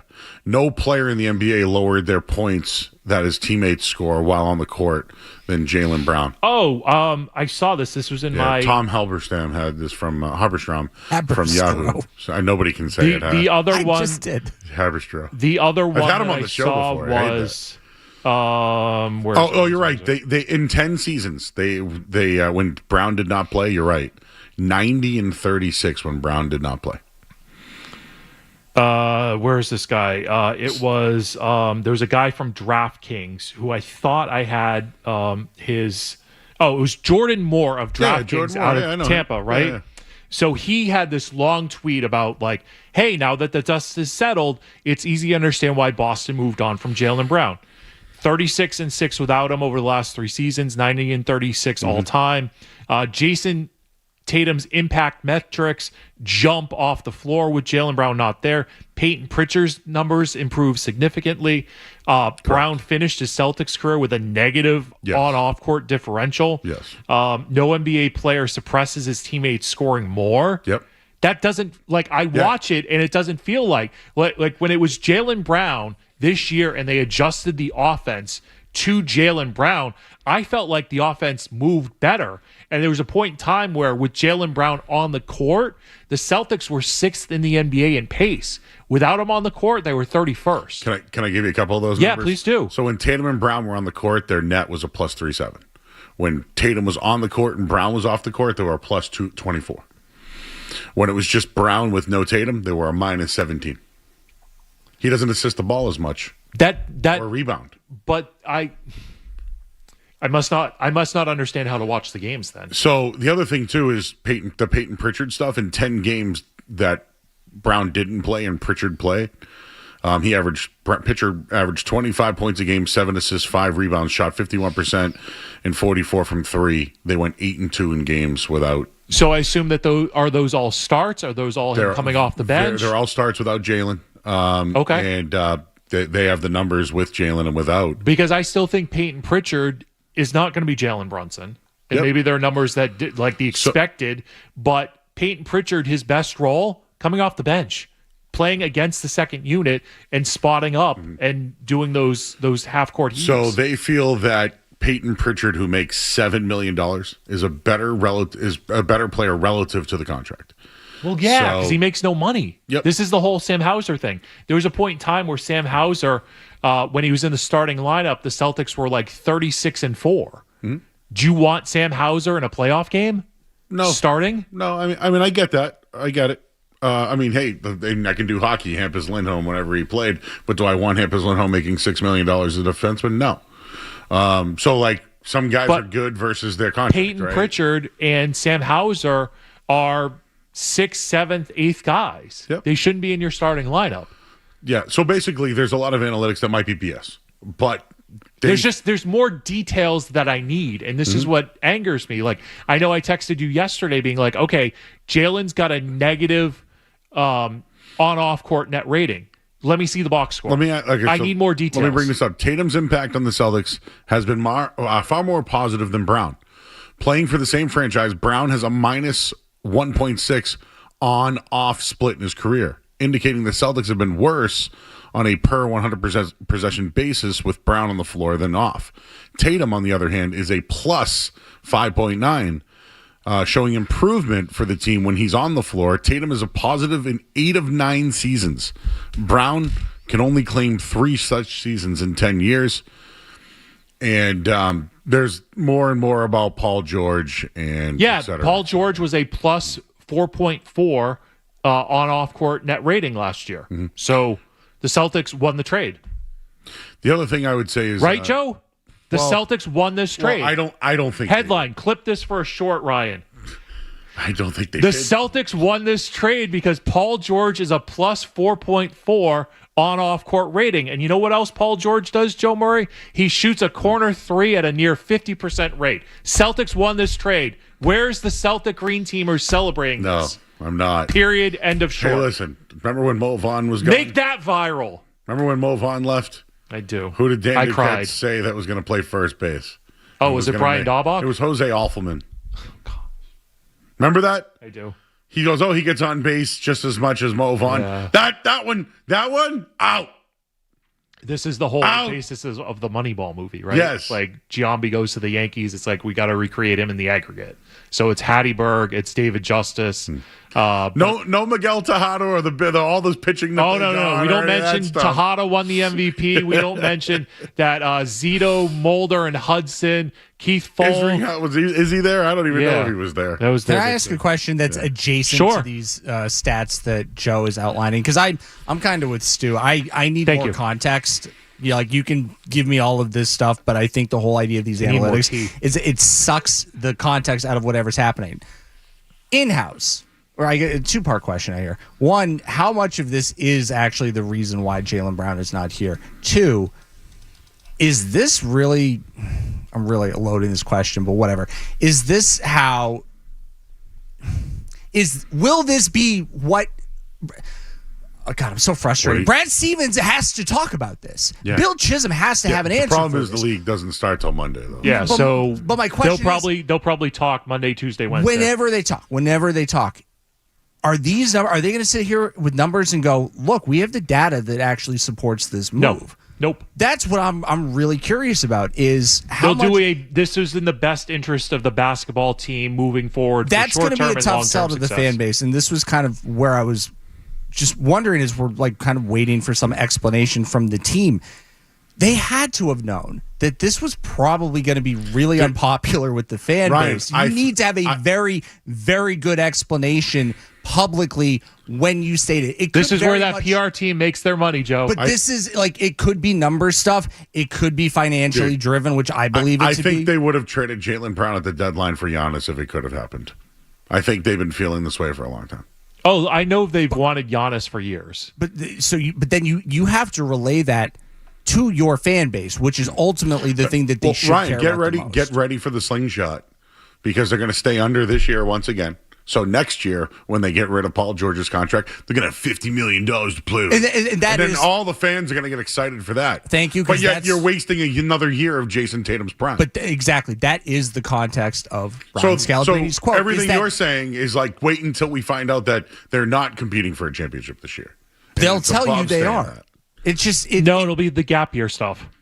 I feel like I blinked and they turned into the Boston Red Sox overnight, where it's like very much process over product. Well, we can get into the private equity stuff because maybe some people don't understand it. It's also too not much good. business talk. It's also too much business talk. It's too much for a sports station, but I just want to let people know that it might be hard to have two max players anymore. And it's not. It's these teams. They have these charts and they go, okay, this is a top 5 player in the NBA. We're going to pay him 35% of the salary cap. Okay, this is players 6 through 20. We're going to pay him 30% of the salary cap. 20 through 100, well, we'll have to see what the market does, but we don't want to pay them any more than 20% of the salary. Whatever those numbers are, whether they have it on a spreadsheet or an Excel sheet, they have it in their mind that these are the formulas that we're going to use, and we're not going to break from that. Like, one of the great things about Theo Epstein is he knew, like, I got to trade Nomar because we have this fatal flaw. Analytics be damned. He did the same thing when he got Chapman for the Cubs, and the Cubs won the World Series, thankfully. Mm-hmm. He did the same thing with Eric Gagne, and the Red Sox won the World Series. Theo Epstein, what made him such a great general manager is he knew the balance between, okay, the numbers tell me this, but there's a human element to this. And that's what we need more in sports, is this human element to this. And maybe the human element was Jaylen Brown and Joe Mazzulla didn't get along. Jaylen Brown and Jason Tatum didn't get along. I would love some reporting that tells me that they did get along or they didn't get along. Because I don't know necessarily that the three-headed monster, my words, kind of sarcastically. I don't mean this literally, but Missoula, Tatum, and White, they wanted Jaylen Brown gone. That's how I feel. I do too. All right, hit the headline here, Jimmy. Do the headline. Moves that made you cry. What made you cry? We'll do that next here on 98.5 The Sports Hub. Sports Hub headlines. All right, headlines. Scroll up. Adam Himmelsbach of the Globe reports that the Boston Celtics traded Jaylen Brown without a secondary trade in mind. Brown was traded to the 76ers on Wednesday for Paul George, 2 future first-round picks, 2 future second-round picks. Ramona Shelbourne reports that the Celtics feared how the Tatum-Jaylen Brown duo would age together, felt the bond between Brown and the franchise was irreparable after Jaylen Brown was dangled in trade talks. Jaylen Brown said that his key card when he tried to enter the building, the Celtics facility, did not work. That was on his live Twitch stream last night. ESPN is reporting that the 76ers have entered the chat, Joe Murray, for unrestricted free agent LeBron James. Billy Donovan has agreed to become the lead assistant coach for the Spurs. World Cup, Spain, Portugal, Switzerland, they are all moving on in the World Cup to the next round. Today's schedule: Australia versus Egypt, Argentina versus Cape Verde, Colombia taking on Ghana. Team USA takes on Belgium on Monday night at 8 o'clock. Wilson Contreras was suspended 7 games for throwing his helmet and also violating Major League Baseball's social media policy by posting on Instagram. He was just trying to grow the game, and MLB didn't want to do it. Nate Eaton was suspended for 3 games. Both reportedly have appealed. Red Sox in Anaheim to play the Angels tonight. Jake Bennett on the mound. 9:38 scheduled first pitch. Sports Hub headlines are brought to you by, this would be the 7:30 tag, I believe. They are brought to you by East Coast Metal Roofing. Right now, during their Beat the Heat summer... Hang on, let me do this again. Take 2. Brought to you by Sports Hub headlines. Take 3. Sports Hub headlines are brought to you by East Coast Metal Roofing. Right now, during their Beat the Summer promotion, Sports Hub listeners get 10% off the cost of a new roof. This offer ends July 6th. Call East...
because Earthquake sat on him 5 times, you could write a letter to Hulk Hogan.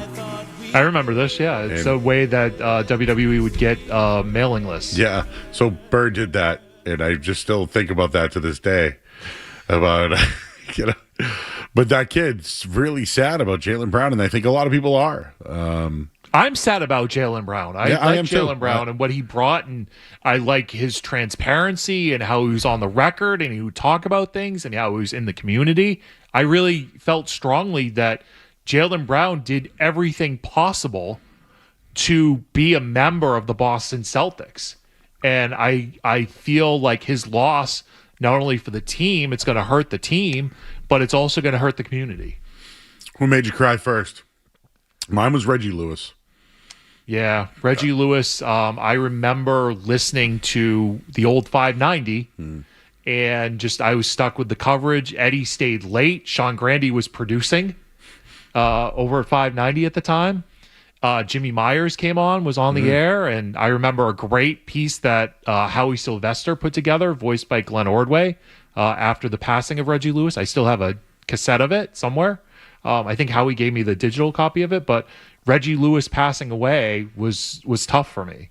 Yeah, I used to play at the YMCA in Hyde Park, and he would visit. Yeah, and I think he lived in Dedham at the time, and but yeah, I was devastated by that one when Magic Johnson had to leave. I was upset about that. Roger Clemens, I think, was the first sports one that got me. I was pissed when Roger Clemens signed with Toronto. I was absolutely pissed about it. Phil Plantier being traded away for Jose Menendez was one of the ones that annoyed me because I love Phil Plantier, the squatty batting stance from the left side. I thought he was going to be the next great left fielder in Red Sox 40 history. home runs for the Padres, right? And he wasn't. They traded him for a middle reliever, and Plantier had that one big season with the Padres and then went away. He was a hitting coach for a while in Major League Baseball. I'd have to Google it to see what he was doing, but you got one, Ryan? That was my guy. I don't know that I have had a moment, like not as a young sports fan, like the child that we just played. Like trades world, I was like, oh man, I really liked that guy.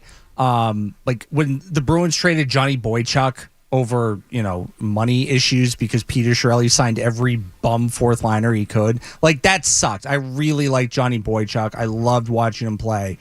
Kendrick Perkins was another one. I went, oh my God, like that. I'm like, this is the end of something. The only one that like I would say a little bit emotional about, and I understand it, but it's like, man, like he played so hard. He went through so many emotional things in front of everybody, and I just wanted it to end so much better for him, was Isaiah Thomas. The way things ended for Isaiah Thomas, I think, in listening to him talk about it, especially after watching what he went through with his sister, and then like just dealing with all the injury crap that he had to go through as well. Like there was so much, and he made the Celtics relevant in a time where they had no business being as good as they were, and he made them like really fun to watch. So like when they moved on from him, I was like, God, that sucked. I understand why they didn't extend him to a massive contract and back up the Brinks truck and all of that, but the way he played really hard for this team and for the city in general, so I'll always admire him for that. I just wish things had ended a little bit better. Yeah. Anybody else? You said Vin Baker and what you sent that to me. Oh, yeah. When the Celtics got Vin Baker, I was upset because I wanted nothing to do with Vin Baker. Well, and not for nothing. It's now known, but he had a wicked bad alcohol issue. Yeah, and coming home was horrible for him. Yeah, and I remember at the time, like the Celtics had said that, oh no, he's fine now. It wasn't, and he wasn't. It wasn't. But they had a chance where they thought bringing Vin Baker in was going to be a huge improvement for the franchise, and it wasn't. Happened with Aaron Hernandez too. Yeah, well, different spectrums. But I think I also mentioned I was annoyed or upset when A-Rod was traded to the Yankees to play third base.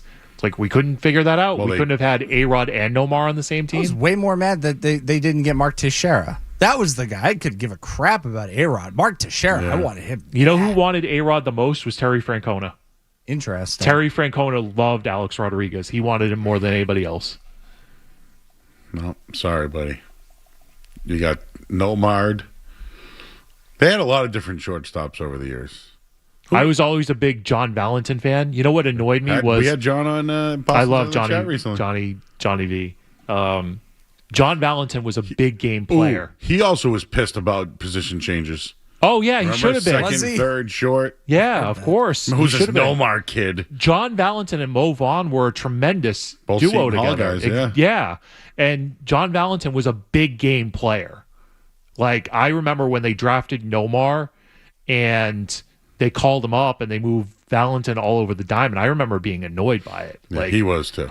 Insanely annoyed by it because John Valentin was an established major leaguer. And I remember talking to Rico Petrocelli, who I believe was Nomar's manager. And it's like, oh, it's interesting. He became a doubles hitter and then found power in the big leagues. Well, you brought up. Matt Doloff is checking in. When Paul Bearer betrayed the Undertaker at SummerSlam '96, that made him cry. Oh, that was upsetting.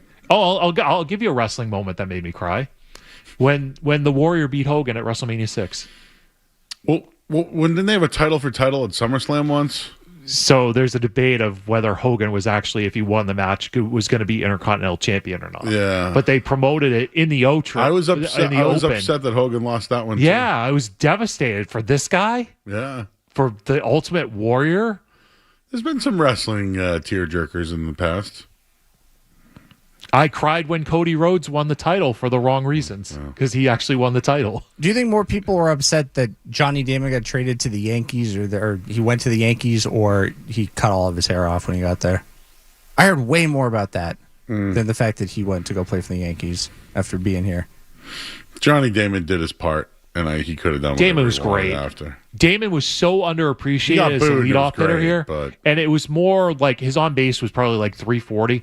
But he was constantly at the top of the majors in pitches seen. He would go up there and he'd have 9 pitch at bats. And you want to talk about another big game player? Johnny Damon was that.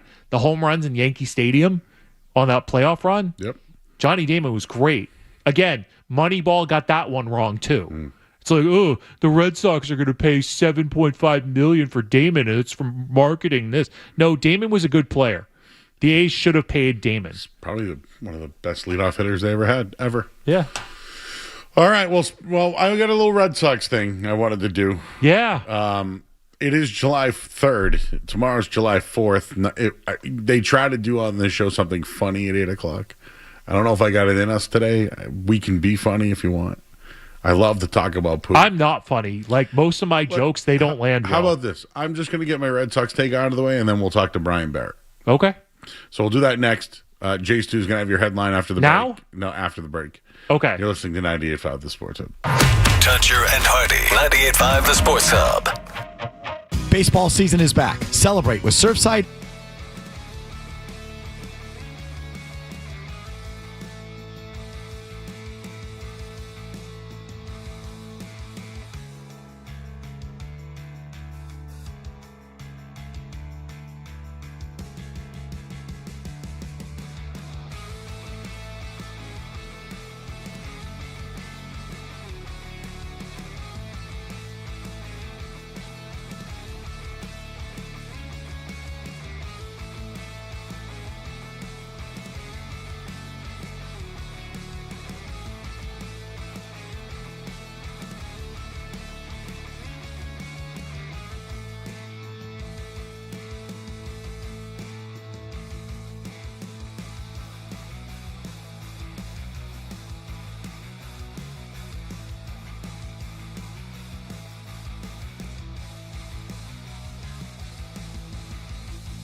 Go away.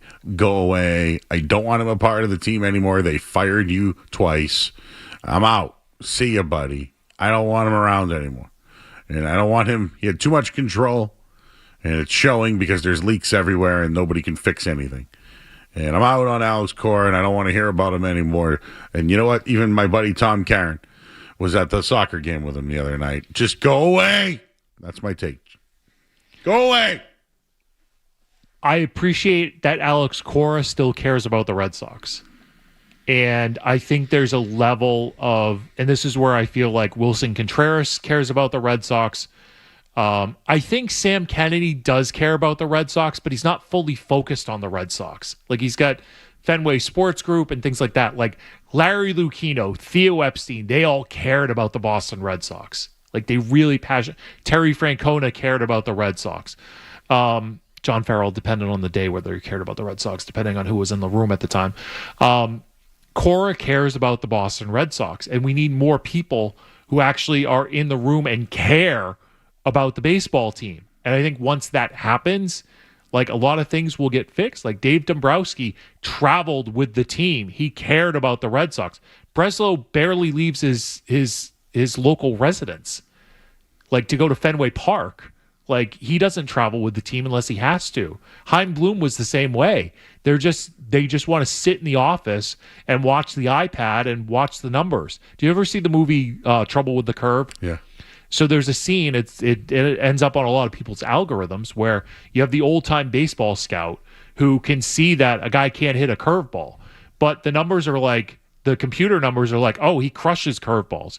Well, no, he struggles and he gets lucky contact because his hands do something and he just happens to barrel up on a guy who will be bagging groceries in a couple weeks, right? So you have to work in and say, okay, do these numbers match with what the eyes and what the technique should be? That's where I think Driveline is trying to go.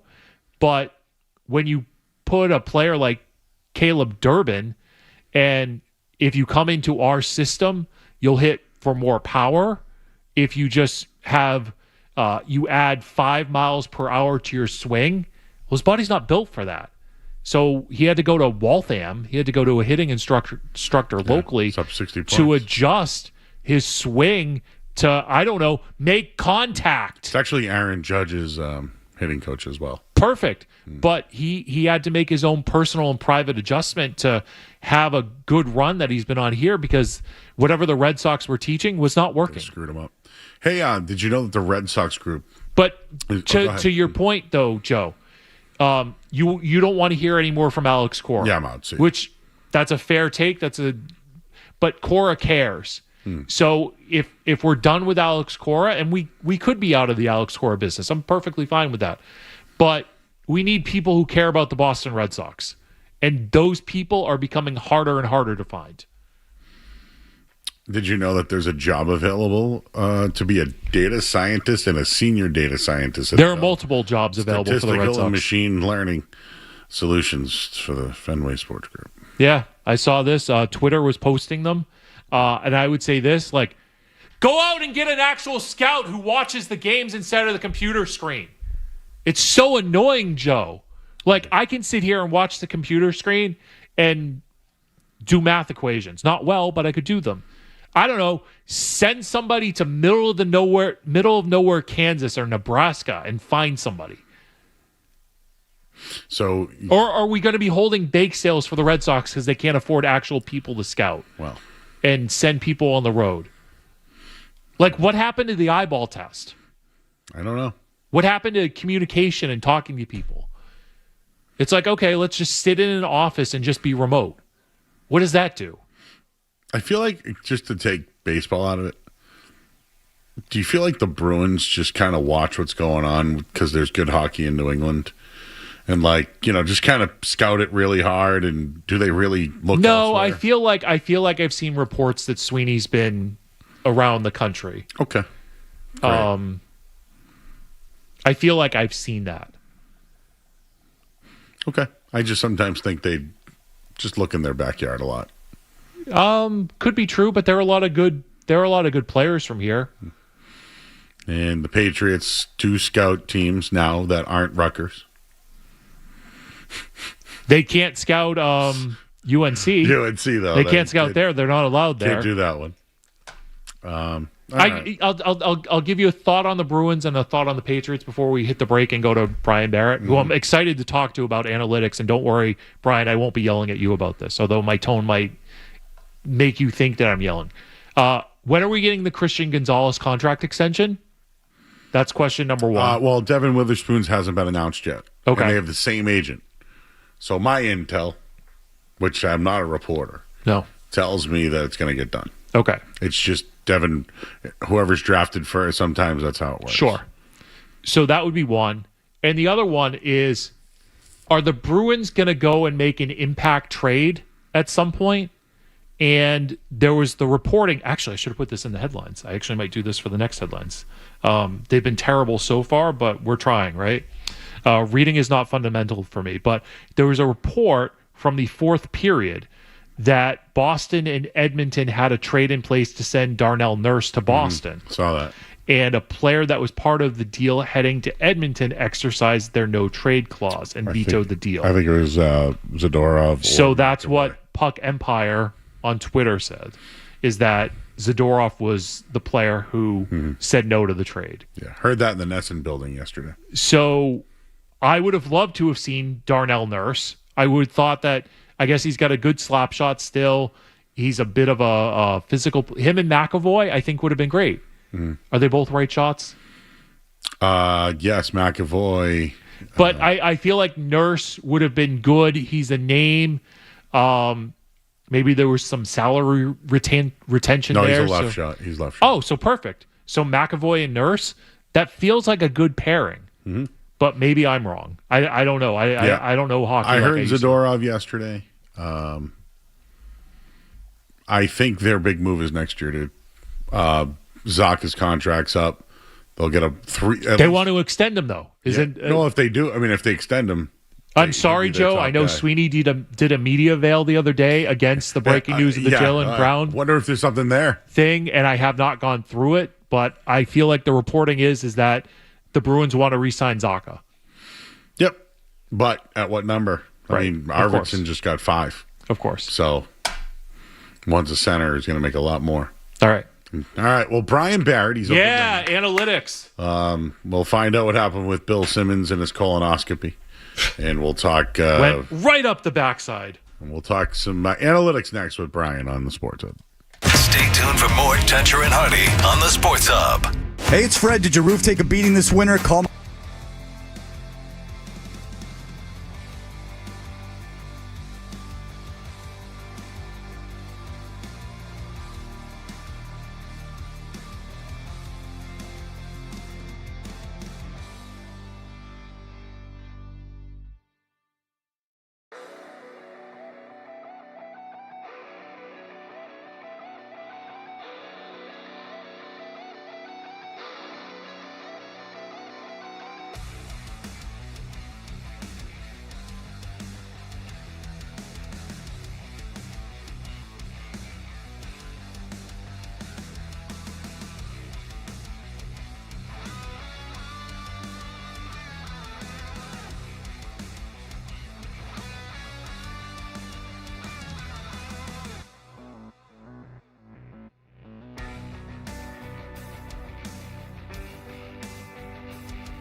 Finger. And you can hear that on Spotify as well. And he works for Bill Simmons, who had a colonoscopy during the Jaylen Brown trade. Is that true? Brian Barrett, who joins us right now on 98.5 The Sports Hub. Well, I found that information out just like all you guys did, whoever listened to the podcast. So, yeah, that was something. That's going to be one of the worst ways to find out that a guy that's been here, a decade now, all-NBA performer gets traded. And by the way, Bill's been on the other side of this the whole time. He didn't want even the Giannis trade. So to find out that way, it's going to be brutal. I don't know if you've met Jay Stu, but Jay Stu has wanted to talk to you about numbers. And I'm going to get out of the way and let him ask you that question. Brian, nice to talk to you. I've followed your work for a long time, so I appreciate you indulging me, and understand that if my tone is a little too strong, I'm not yelling at you about this. I have questions about this. And so my question is, and I texted Joe to give you a heads up that this was coming, was I don't understand how a player like Jaylen Brown or any player in the league finishes sixth in MVP voting, but he has a negative on-off court rating. Could you kind of help me understand how that's possible?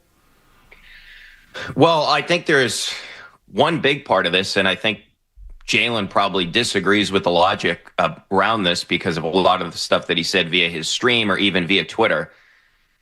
Analytics don't like Jaylen.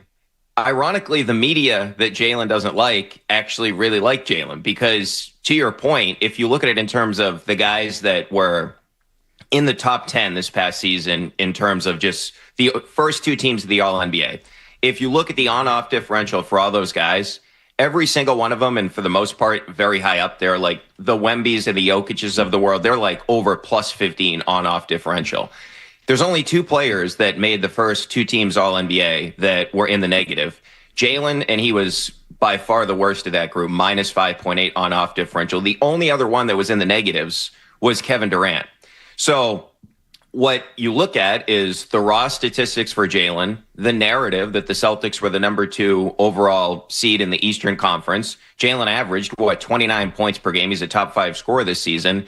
Jaylen made it by narrative. Analytics did not help Jaylen at all when it comes to this, and that's part of the reason some people chose not to put him on the first team. I think it's just the fact that Luka and Cade, if you look at their numbers, now you could argue games played, they had better seasons than Jaylen did statistically. You could argue Jaylen over Luka because of how poorly Luka plays on the defensive end of the floor, and I would put Jaylen on the first team ahead of Luka anyway just because of how much he played. But that's really what it is. It's the media and the eye tests like Jaylen more than the analytics do. So his beef with the media, I know that's, it's a Stephen A. Smith thing and some other people he's upset about, but the media really likes Jaylen more than he thinks it. And if you go back to this season, the two guys that were pulling for Jaylen the most, or at least hyping him up in the MVP conversation the most, one of them was Stephen A. Smith. So ironically, we've gotten to this point where him and Stephen A. have the beef. And Stephen A. Smith is one of how many people disagreed and didn't like the fact that Jaylen was talking about this being his favorite season after blowing a 3-1 lead. So circling back to your original question, that's what it is the media likes Jaylen more than the analytics do.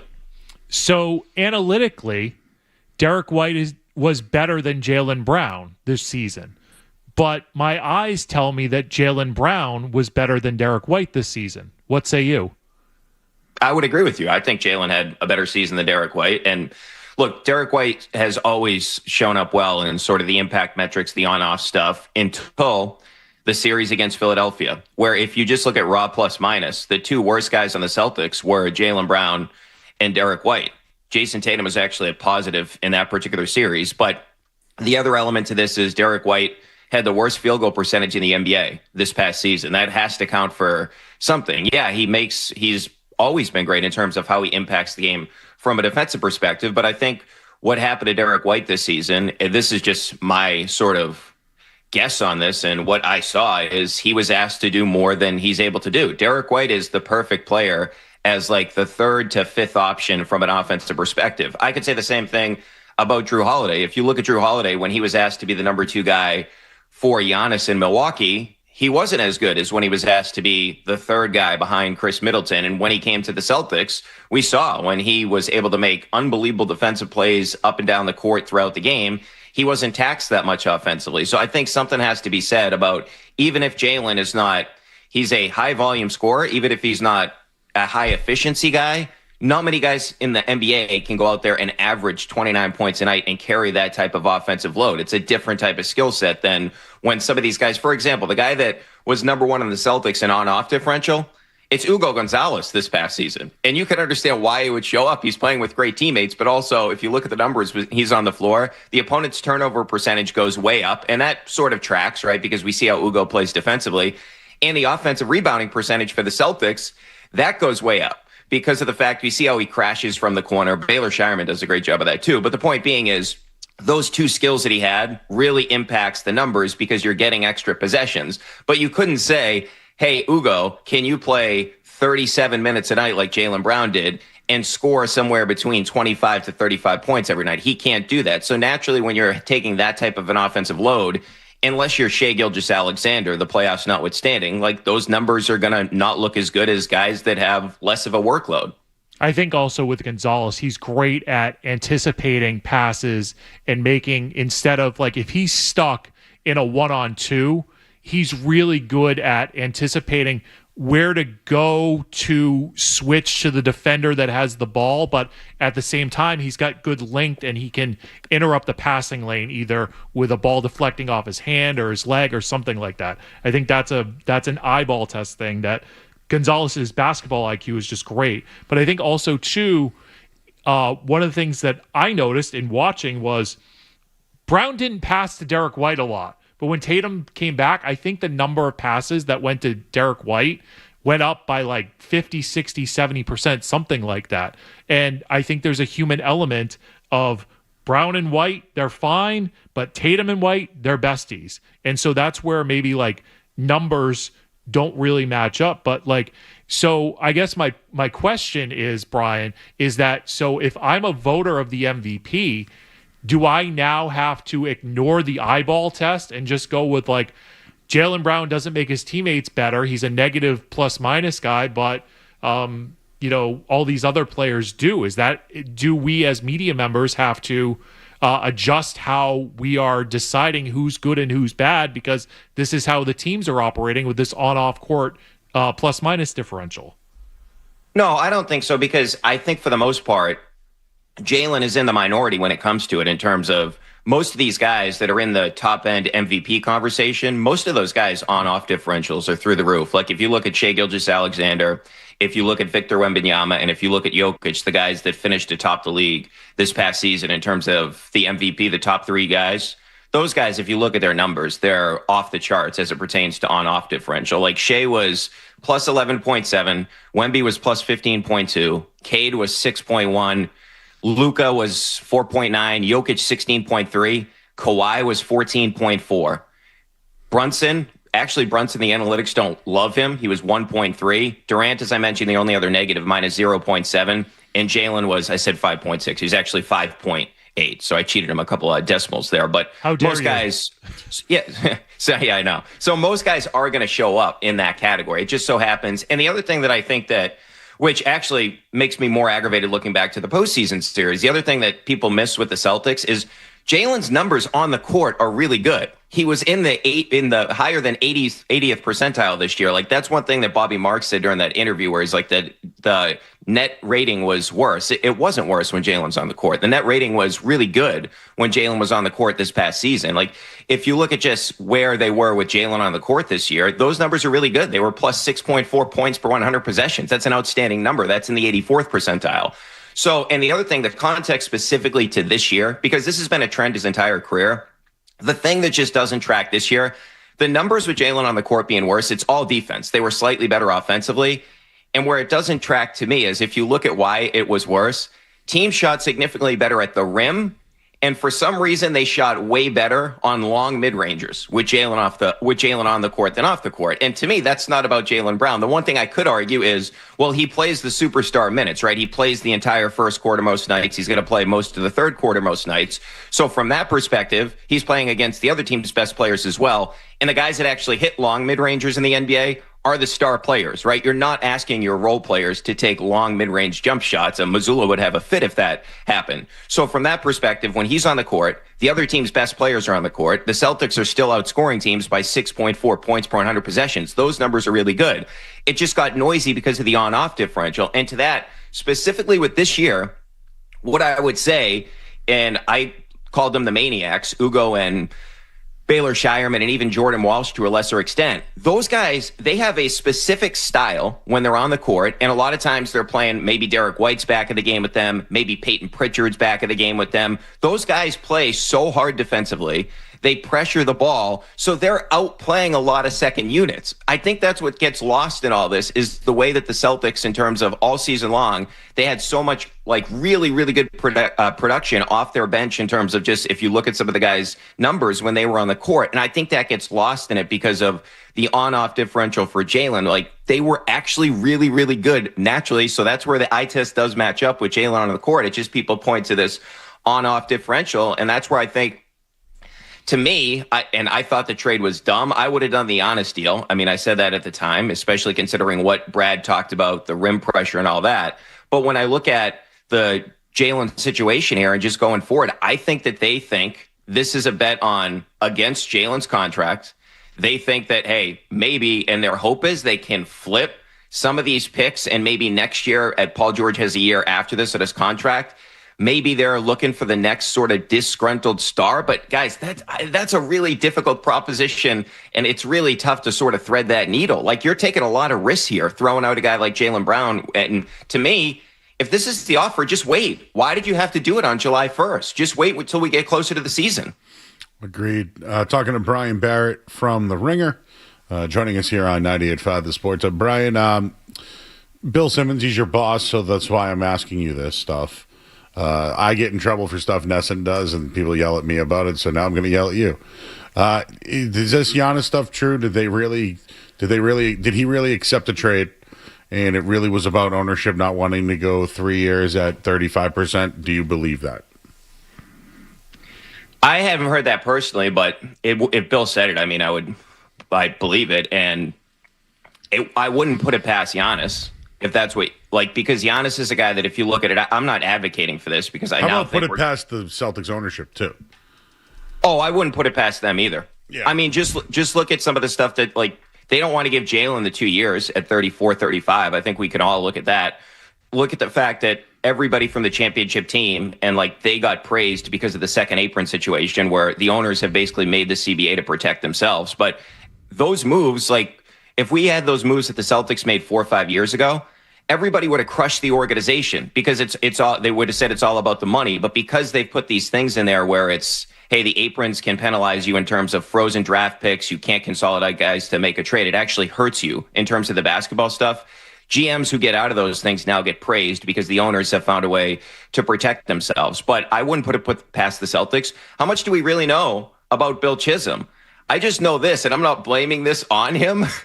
But what has happened in a good way, or what good thing has happened, I should say, since Bill Chisholm took over the organization? Has there been something good that's happened since he's taken over? I guess they had... Besides shedding all the payroll and having a successful regular season, nothing. Even, the thing that really irritates me now, and I was all right, I can talk myself into the Vucevic thing because when Tatum comes back, you're not going to need that other ball handler in Simons. I mean, that trade... in and of itself, they could spin it the way, and I just kind of spun it for them there, is, hey, well, maybe he can stretch the floor a little bit. Everybody knew the guy was a terrible defensive player. It took Joe until Game 7 to realize he can't play in that particular series against Philadelphia. But even the move at the deadline to get rid of Simons, who won you some games this year, he won that Miami game for you. He hit 7 threes in that game. He was really good coming off the bench for the Celtics this past season, being able to fill it up whenever you needed to. You really could have used an extra guy that could beat people off the dribble in that particular series against Philadelphia. They traded him to save money, to avoid the tax. I mean, that's the first trade that's the trade they made in season to go along with all the cutting they did in the offseason. So when you look at it from that perspective, I wouldn't put it past ownership. We just saw them do that at the trading deadline. All right, Brian Barrett's joining us. What else you got, Jay? I got one last question for you, and that's tell me how Paul George fits into the Celtics offense. There are two stats that jumped out at me. Was he was a plus 4.4 on off court, which which now I have to understand the stats so much better, so I can understand so much more, and that he shot at almost 50% from the corner three, and we all know that the Celtics love the corner three. At least that's how it feels. So tell me how Paul George fits into this thing. Yeah, I think it's a fine fit. It's just now you think about it from a Tatum angle here, coming back from the Achilles injury. Now there's even more on him in terms of the tax. We talked about earlier how Derek White, when he has to carry more of the offense, it doesn't look as good. And Paul George, on paper, he's your second best offensive creator right now behind Jason Tatum. He's 36 years old, and the analytics have historically liked Paul George, and he did shoot the three north of 39% this year on high volume. And he did actually play really well against the Celtics. What did he shoot? 55% from deep in that particular series. Yeah. And it's almost like old school Doc Rivers move, where I remember when Doc took over with the Clippers, and he was the GM and the coach. And like Byron Mullins, who was on the Charlotte Bobcats, had like one great game against the Celtics, and he signed Byron Mullins. This is what it reminds me of, to a lesser extent, obviously. Paul George is a way better player than Byron Mullins ever was. But it's like, oh, he's really good against us. Let's sign him. Now, I will say this, it's on small volume, because even when Paul George was finally healthy, which I think that is a good thing, that he was actually healthy this year, it was a suspension. Like, it was a PED suspension this year, but this guy's had everything. Injuries to his lower legs, of course, way back in the day, broke his leg, knee issues, all that, shoulder issues, all these different things. But a lot of the he's not going to get to the basket, and that's one thing the Celtics, Brad talked about, and he gets to the basket at a minuscule level at this point in time. But he is a great shooter. His pick and roll numbers were off the charts this year, 1.18 points per possession. That's in the 96th percentile. For comparison, Jalen was 0.93, 69th percentile. Similar ISO numbers, Paul George 1.03, 79th. Jalen 1.01, 76th percentile. And I'm not comparing the two players. I'm just saying in terms of a pure fit, it's not going to be that difficult to fit in with the Celtics, because he wants to jack up a lot of threes. And even at this age, and I thought coming into the series, no way he could hold up defensively. He had a really good defensive series, I felt, against the Celtics. I thought he did a really good job on both Jalen and Tatum when he actually was called upon. It's just how many games you're getting out of him and how much you got to protect him throughout the season. And that's the one thing that would scare me is if you think about sort of now three of your key rotation guys this year, Mitchell Robinson, I would guess, and based on how he's been handled recently, he's an injury-prone guy. I doubt he's playing back-to-backs. Okay, now you look at Paul George. He's 36. I wouldn't play him on back-to-backs, considering what he's had from a health perspective and now how important he is for your team. And Jason Tatum, do you guys think? I don't personally think he should.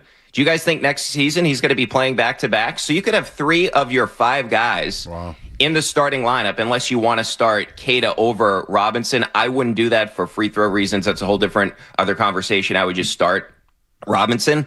But it's looking like the depth, you have these young wings, but in terms of your main sort of, or your two guys that are going to be the primary ball handlers and scorers, and of course Pritchard's in that conversation as well. But those guys, I think, are all going to miss significant time this year in terms of just getting games off. So they're basically going to slingshot the season and waste a year. So would you say that this is a gap year? Gap year? They're not back-to-back? Yeah, back-to-back gap years.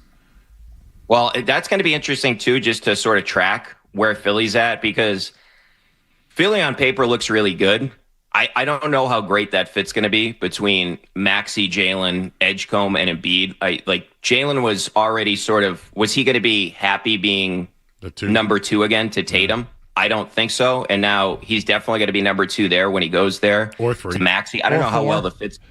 Yeah, I don't like it. But the other element to that is, what if the Celtics, because the East is better than it was a year ago, look at what the Raptors did, right? Detroit, I think, is going to take another step forward this year. Indiana gets Halliburton back. Like, there's a scenario. I believe they'll be a top 16, but there's a scenario where they're a play-in team this year. Now, I'm not betting on that. Yeah, but I could see that totally happening. And guys, if that happens, and if Philadelphia is playing well, we saw tweets this year from Jalen about the statistics. What are we going to see next year if Jaylen Brown and the 76ers are playing well and the Celtics with Tatum as the guy are not a top 6 team? Like, that's going to be something that Jalen is certainly going to hold against the Celtics. And I'm pretty sure on his Twitch, on his Twitter, we're going to see all those things. So it's going to be really tough for the Celtics. Like, there's no way to sell this. There really isn't. There's no way to sell the return you got. I could understand trading Jaylen Brown. I personally would have traded him for Giannis, as I said.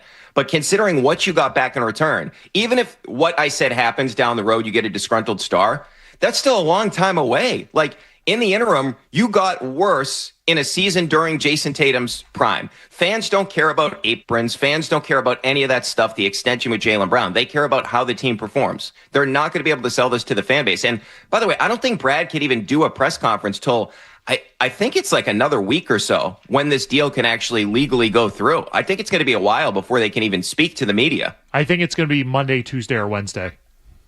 I think that's when they're going to speak. I think is the new year. The 6th, is it the 6th? Yeah, maybe it is the 6th. So probably the 7th or 7th or 8th they'll probably start to talk. All right, Brian. Well, we're all still I'm glad you don't know what's going on either and you're being realistic about I didn't think about that back-to-back thing, dude. Like Tatum can't play back-to-back. I mean, I know he wants to play, but I don't know, after last year what you saw and then you mentioned Paul George can't play back-to-back. Who'd be the other then you said? Mitchell Robinson. Yeah. He's historically not played back-to-backs recently because he's had so many injuries. And the other component to that, Joe, is think about and I said it at the time, like they were playing Tatum too many minutes down the stretch of the season. Yep. And to shorten the rotation after is what made you good, is playing all these guys coming off the bench.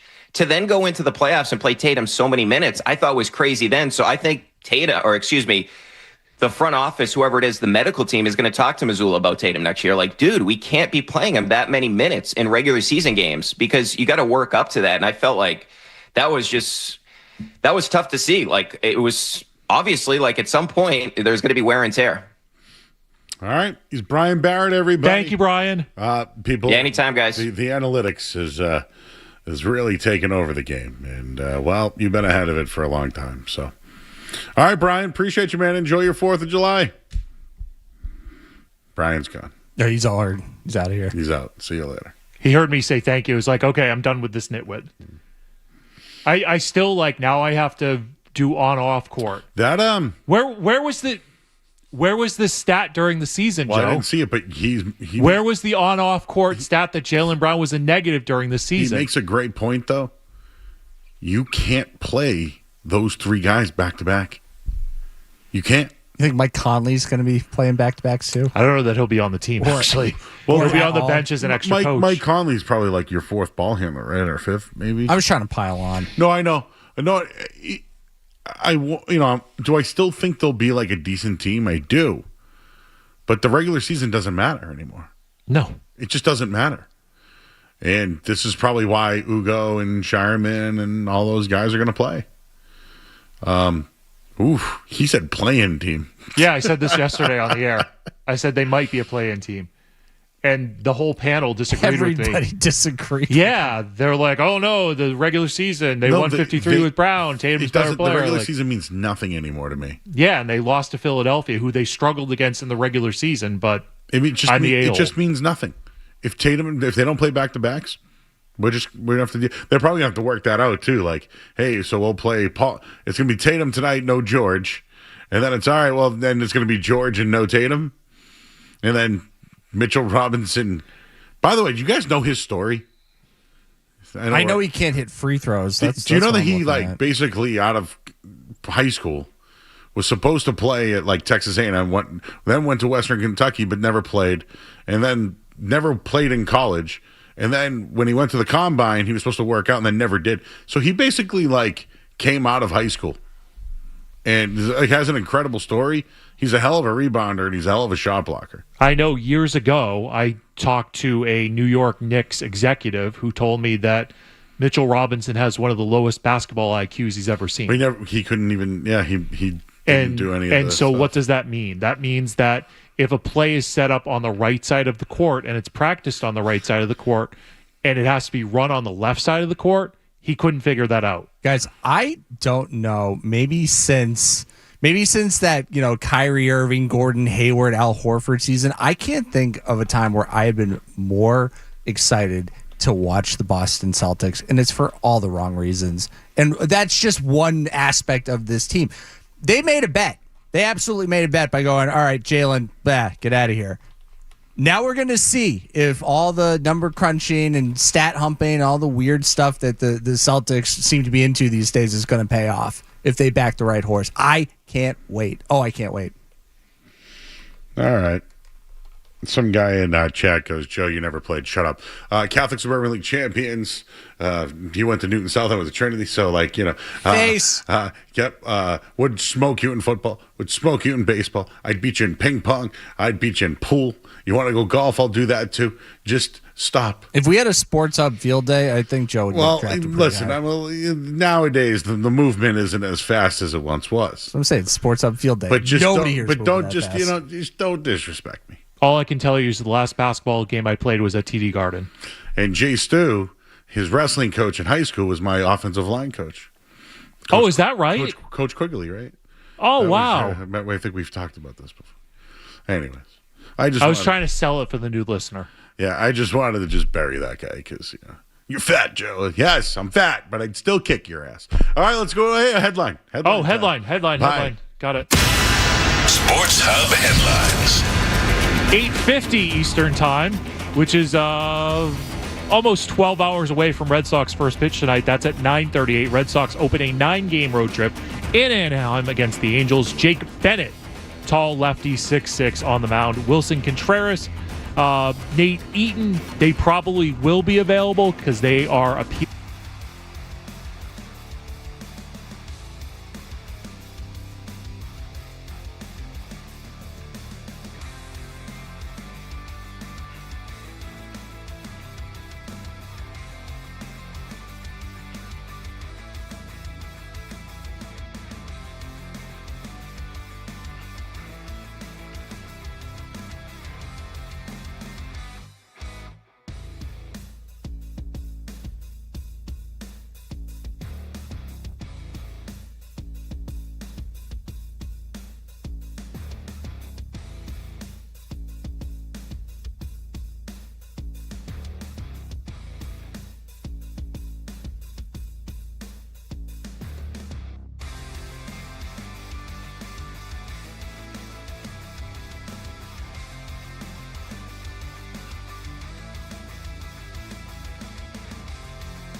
what was Eazy's Ruthless, and then got him out of death row, and then they found Eminem and 50 Cent and Marilyn Manson and all those stuff.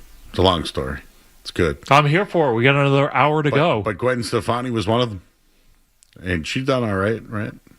Yeah, I think she's done okay. Yeah. She's done okay. I'd say so, yeah. The suspensions in baseball, I think these are stupid. Why? It could be my lack of care of the baseball right now because it's hot and there's not a competitive team in town, and in 20 days football starts. But that little scuffle the other day, do you really think all these punishments should be coming down? Yes. Okay. So the pitcher should have gotten like 15 games. And if you've watched the John Boy breakdown of it, it's worse than originally. Yeah, I was a little ignorant noted. at first to it. I didn't get it. Right? So that pitcher needs to go away for like 15 games. That's 3 starts-ish. Throwing a helmet, I can see. That needs to be held accountable. Contreras gets 7 for throwing the helmet and going on social media. Oh, yeah. The guy called him a blank willow. Yes. So those will probably get reduced to 6 games instead of 7. But Nate Eaton gets 3 games for the little side scuffle. Yeah, he threw a couple. He threw some punches. But yeah. But I want to see more fights in baseball. I want to see more passion in baseball. That's the thing. And it's something that I'm workshopping takes because I'm hosting the baseball hour on Monday. It's like, who do you keep from this Red Sox team going forward? I want to keep Wilson Contreras now because he cares, Joe. Yeah. He cares. And he's got the options. And I would rather have somebody who over the top cares about something because I think I can dial that back a little bit. It's the person who's monotone, doesn't really care, not passionate about it. I don't know that I can dial that up as much as I can dial somebody down from caring. Let's go to break. Oh. I want to get back on clock. Oh, I know we're good. We're gonna do this. so headlines here. Nope. No. Break and then headlines. No. Okay. I've noticed something about the Red Sox that actually, I've seen like them working on themselves, and I would like to discuss it with you. I'm here for it. Therapy session. Oh, isn't radio isn't the FCC regulations that you're supposed to help the community and Correct. helping the community is therapy sessions? Yes. So let's do that. The final hour of the show. Oh, will be coming up. boy, has next. this flown by. Something's not right with the clock, and people are going to blame me for it. The commercials are definitely longer. Let's put a stopwatch on this. No, They're not. They're longer. They're the same. Unless we're having just better conversations. Well, so what has hurt the clock is when you have a nitwit like me doing 3-minute headlines. See, that's the thing. He starts at a 3, and we can rein him back a little bit. It would be worse if his headlines were like 3 an 17 hour is an seconds. extra 10 minutes. Yeah. Okay, maybe that's where my brain is. So I've adjusted, and now they're less than 60 seconds? We're sure, yeah. No. Like, Ryan, I can handle it. Trust me, I'm 45 years old. I've heard a lot of bad comments headed towards me, and that's not just Reddit or Twitter. That's real life. Like, for some reason, people feel like they can say anything they want to me, and I'll take it. Eventually, one day, I'll snap, and that's not good for most people. Hopefully, it's a day I'm not here. Do you know what's the funniest thing? I'm reading the chat, right? We did basketball talk, analytics talk. Boring. Okay. We talk Sox talk. The worst. Do you want me to just talk food? Is that what you want? Am I here just to talk about food now? Like, should I just have a gimmick. Should I just have a paywall that I'll talk sports here and then you get all the other stuff there? I'd buy into the Joe Murray paywall. Well, listen. You got feet pics? I'm getting a pedicure today. Did I tell you guys that? No. Yeah. You ever got a pedicure, Ryan? No. Kind of a manicure, kind of like a but no. You gotta thing. soak your feet. No, And then no cut soaking. Then they cut your nails and do your cuticles. No, none of that. And I'm they rub you down. It's good. The massage. I'm very much like manicure, pedicure, like in. Because, it's beach. I gotta have the feet. I got size 16s. I got to look good. This or that. Flip-flops or slides? Oh, slides all day. You can also wear socks with Neither. slides. Sneakers all the time. You can't wear. Well, he said flip flops or slides. Yeah, well, I'm picking neither. You never know when you need to run from stuff. We got to go to break. I got to run. All right, we'll hit a break here. The headline and all that. Final hour next. You're listening to Toucher and Hardy on the Sports Hub.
And Hardy's okay with this. I have never talked to Hardy about it. Oh, okay. No, I'll put respect on his name. It is the Toucher and Hardy's show with Wallach. Do you think Fred thinks it's the Fred and Friend show?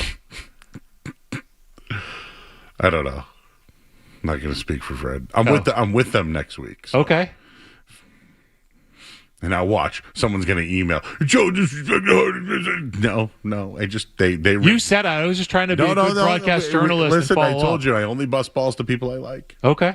If I don't like you, I don't bust your. And balls. as we established in the first part of the show with Jay Stu, you know if I like you, you know if I don't. Worst trades in Boston history. Oh. I have a list. Just give me yay or nay. You can rank them. Babe Ruth. Number 1. I mean, 86 years. Babe Ruth for money. But at least Dan Shaughnessy got to make money off of that book. That's true. Curse of the Great. I love Shaughnessy. Joe Thornton trade. Is this a blind ranking thing? So There's 5. I got 5 for you. Okay, so all right, so let's do it this way because they do. This is the age, and we need to skew younger. But the TikTok people, the TikTok kids, they have a blind ranking. Yes, thing. yes. So, all right. So I'm going to put Ruth at 1. Babe Ruth 1. Joe Thornton. That I'm going to put at 5. Okay. Mookie Betts. I'm going to put that at 2. Okay. Rafael Devers. I'm going to put that at 4. Okay. And the next one would be Jaylen Brown. So I'm going to put that at 3. Am I missing any? Nomar has been the Nomar Garcia Parra trade has been the one that has been directly compared to the Jaylen Brown trade. Yeah, but the Red Sox got better and won a championship. Yeah, but did you know that was going to happen when it happened? No, but there was logic to it. I understood it. It's why, the Doncic for Davis trade goes down as, one of the all-time worst trades in pro sports history. But I understood what Dallas was thinking. They were trying to get a friend of Kyrie Irving. That was Anthony Davis. They weren't going to pay Doncic the 5 years, $300 million contract. So I understood the logic, even though if it was terribly flawed. Outside of that, as far as Boston sports go, Larry Anderson and Jeff Bagwell. That one was bad. That's not top 5. But that was It was 1990. 90, sorry. Okay. Yeah. Why did I think it was 86 for some reason? 86, they acquired Tom Seaver at the deadline, and he got hurt, but he helped Clemens and Hurst and that younger pitching staff kind of figure it out. Betts was franchise altering, wouldn't you say? Oh, absolutely, because they weren't going to pay him the $300 million contract, and then they got a horrible return for him, and so that's the franchise, because it was not only the player who was a great franchise going to the Hall of Fame player. He was exciting. He was perfect for the market. He seemed to fit really well. Face of the franchise guy. And they dumped him because they didn't want to pay him. And what it did was it also signified a philosophy change in we're not paying. Players are expensive, Joe.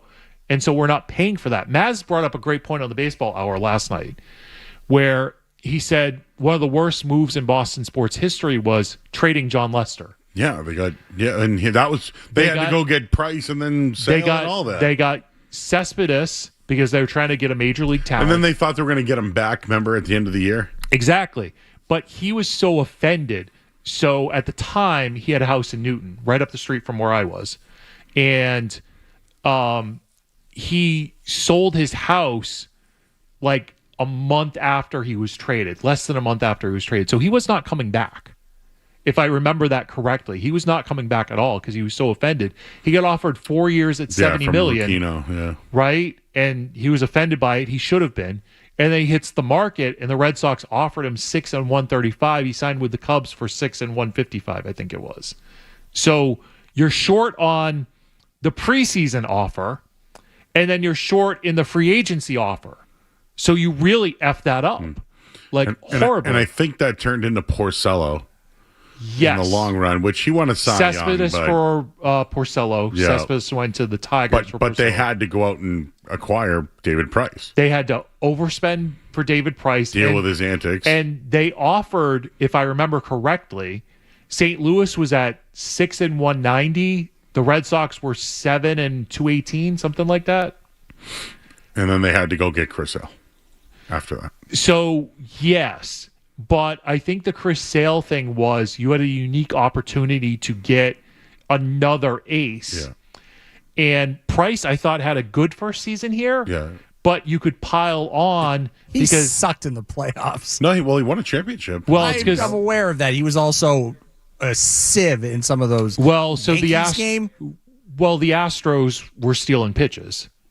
They did it to Chris Sale that same postseason. Right, but like historically, he had been bad in the playoffs. He And then beat you in 08 that coming out of the bullpen. That 08 team, the Red Sox should have went to the World Series. And granted that they were all hungover because they were partying at somebody who was local to Tampa's house, but Price was one of the best college players to come right out of college into the Major League Baseball. I'm not saying he's a bad player, but he was a total knob when he was here. Yeah, when he was here, he got overpaid and he played. What was the game he played all the time? Fortnite. Didn't he hurt his hand? Yeah, playing that.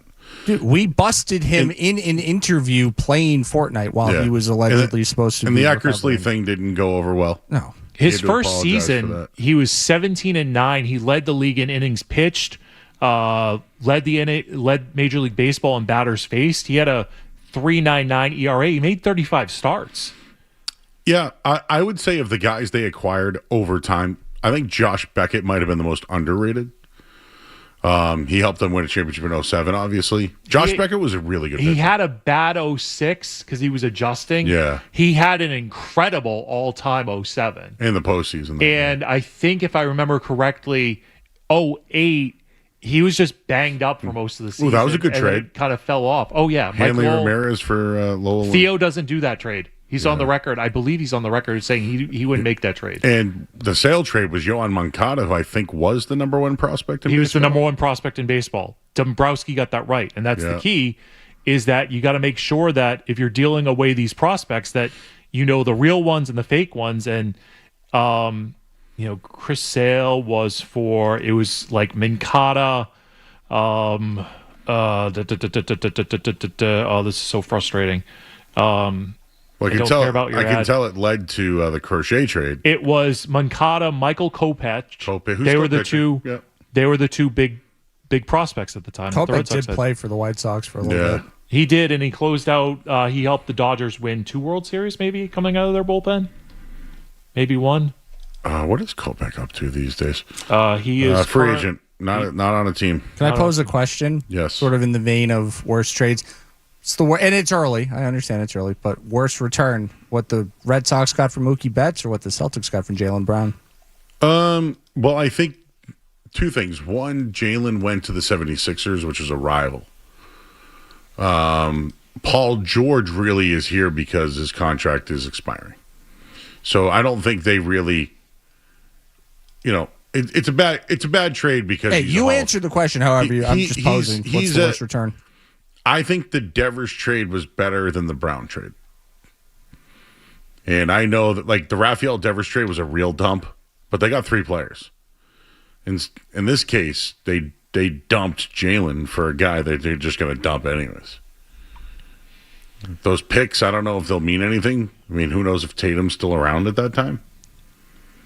So I don't know. We still got to wait that one out. I think. When I hear picks, This trade sucks. I get frustrated because you were a contender. In theory, you were contending to win a championship 2 years ago, and here we are talking about. I got to listen to the state-run propaganda tell me that, oh, no, that 2028, 2029 draft pick might be really good. Listening to Brad Stevens cry that he doesn't have a 2032 draft pick because it's frozen because of basketball penalties, which are nonsense. It's the owner. The owner doesn't want to pay the taxes. It's frustrating to know that, okay, you do have a top 5 player, and the way that the Celtics deemed to get the most out of him was flip the guy you won a championship with for the corpse of Paul George and some coupons. Good job, guys. Yeah, a couple of hell of a good ranch. Awesome. Anyways, any other trades we're missing there? I mean, nothing stands out, right? No, I can't. How about the Joe Thornton trade stunk to high heavens? They got Marco Sturm in the long run. The only defense I'll give about the Thornton trade, which there isn't, Thornton was their guy. It ended up being Bergeron. Like, they moved on from Thornton to make Bergeron the face of the team. It worked. So we had Mike O'Connell on Felger and Maz after the Bruins won the Cup. And at the time, I think he was a scout for the Kings. And he said that they had made the decision that Joe Thornton was not the guy moving forward. And they were ultimately proven right, Joe. I know Joe Thornton had won the MVP that year, and the return was not great, but Joe Thornton never won a cup. He never won a championship. He almost did. But he still, he didn't. I mean, Barry Bonds never won a championship. Ted Williams, there are a lot of great singular players who never won a championship. And they had identified that Joe Thornton was not the captain, was not the leader, was not the guy that was going to take the Bruins to the next level, and they moved on from it. Now, there were some business decisions behind that as well. Within a few years, the season ticket holder number had dropped to an unprecedented level, and that's when, as the story was told to me, that they had a guy from who was close to Jeremy Jacobs come down from Buffalo and had to sit in an office and say, look, we have to spend money. We have the salary cap now. We have to go out and make all these improvements and make money. And that was the beginning of, here comes Peter Chiarelli, here comes Zdeno Chara, here comes Mark Savard, here comes Uncle Dave Lewis. And because they were in a spot where they needed to make money to get those season ticket holder numbers back up, they had to eat 3 years of Dave Lewis to get Claude Julien. And that was kind of like that was a massive deal at the time, where the Bruins would eat 3 out of the 4 years of a contract, but they had to do it because they were at such a crucial point in the franchise. I remember being told in real time that this is breaking sports news, powered by Valvoline Instant Oil Change on 98.5 The Sports Hub. We have breaking news, but it's just to play the sounder. Neemias Queta, 4-year, $56 million extension with the Celtics. $14 million a year for Neemias Queta. Averaged 10 and 8 last year. $14 million. Could I ask a favor? Yeah. Could you have given me like a prompt, like a? How was I? Like I'm not the guy running the breaking news. Yeah. Just so you know, that fun. I communicated with him off the air. No, I saw you talking. I saw you talking Yeah. to him. So I was trying to keep talking because I didn't know if you were setting up another piece of sound or transition. I didn't know what was happening. If we interrupted you, I apologize. I was just communicating with him, and it really isn't breaking news. I mean, it's so disrespectful. I apologize if you. Well, you're gonna have to deal with it, Stu. I'm sorry if you thought it was me. I used to like Ryan up until this point, and I was advocating for him to get the spot next to Tom Morgan for the midday show. I don't know that I'm going to advocate that anymore. That's okay. Sorry for the breaking news of me. No, it's okay. Just now I know that when you're talking, like, it's probably breaking news, and I'll just shut up and get out of the way. You really think I did that to cut you off? No. Thank you. No, of course not. Neemias Queta got paid. Your thoughts? Fine. $14 million. They have two. Him and Robertson. $30 million combined at center. Yeah. Can't shoot the three. Hey, some people are going to look at that as a good thing, Jason. I know. That's 2 to 6 Monday through Friday. All right. What were you saying at the end of that? I don't know. I was just filibustering because you and Ryan were talking. I was trying to cover for the radio audience. Let's go to break. Neemias Queta, everybody got paid. Are you happy? Do you care? Oh, you know what else I was going to do? So rude. I was going to do USA is celebrating. Communication, Joe. Communication is so simple, and y'all chose not to. USA is 250 years old. I was going to do the most influential people of 250 years. All right. It's hard, though. It's a hard list. All right, go to break. You're listening to 98.5 The Sports Hub. Toucher and Hardy on the Sports Hub.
Call all sevens, 617-777.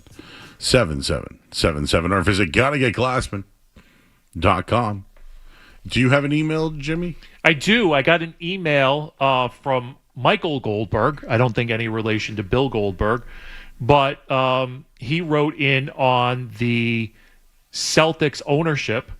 Very lengthy email, but I'll read because he was great. He summed it up at the end paragraph. So Michael Goldberg writes, I probably shouldn't have given out his email, his full name, but whatever. It's fine. He'll be excited that his name was said on the radio. He writes an email, Wick and Irv used Pags to grab every dollar they could from Bill Chisholm, leaving him overextended. He may be under he might be under substantial pressure from his lenders and other capital sources to reduce salary. Hence, Porzingis is gone, Holiday is gone, and now Brown is gone. And this may have nothing to do with Brad Stevens, who is likely just taking orders. This is a terrible deal, in my view, about over leverage created by the Grossbeck family greed. That's the short summary of it. So I think what some people need to realize is, yes, the Wick stuff changed hands, and I do feel as though maybe if Wick and Pags were still the owners, Jaylen Brown would still be here. I think that I would say more than 50% chance. But private equity, it is a big thing in sports now, and I think it's a bad thing. And I'll dumb this down as quickly as possible, but Bill Chisholm was basically chosen by a private equity bank to be the face.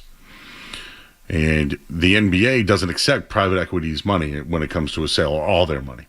So when Bill Chisholm announced that he was the guy, he fundraised a bunch of money that paid for the sale to happen, because private equity can't be on the, let's call it, bill of sale.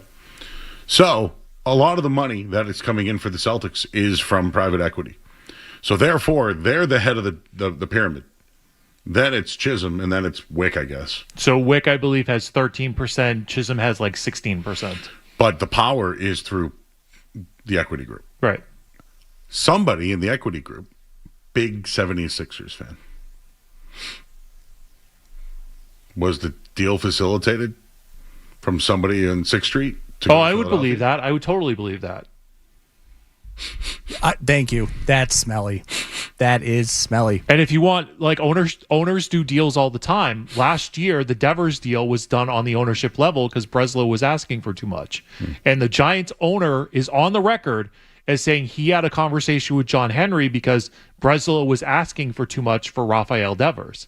And that if the deal was going to get done and the Giants were going to take the whole contract, the Red Sox were expected to accept whatever the Giants were going to give them, which they all moved on from anyway. Also, would mention, but I buy into your theory that the ownership groups, the private equity, they played a role in this. Yeah. Just so you know, also, their shareholders, stakeholders, our company has one. The private equity group will always get their money. But Chisholm and his other group, they won't. So if they are cutting salary, which they have done, over $300 million right now in 2 years? 400. That's just money that would have gone to private equity or Chisholm. They've saved all that money.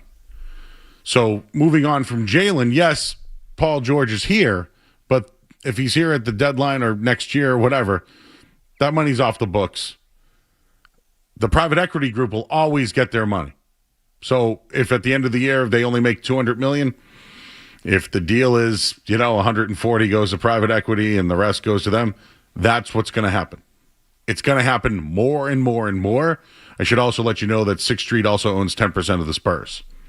So don't be surprised if maybe a move happens with the Spurs, because there's little fanboys there too.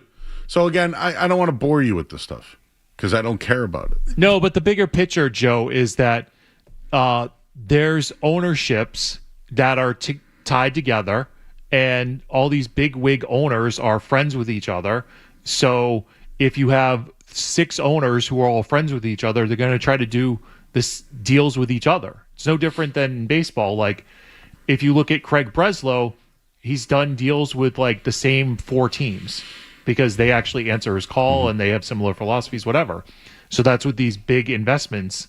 If they're all tied together somehow, then they'll just do deals with each other. One other thing I wanted to mention on the Neemias Queta deal. He's going to make $2.7 million this year. The whole contract kicks in next year. So what do you think is going to happen to him next year? Oh, he'll get traded. And they'll still have Robertson on a 1-year deal. So they're going to have basically this year, Jimmy, it's what, $16 million now between your bigs?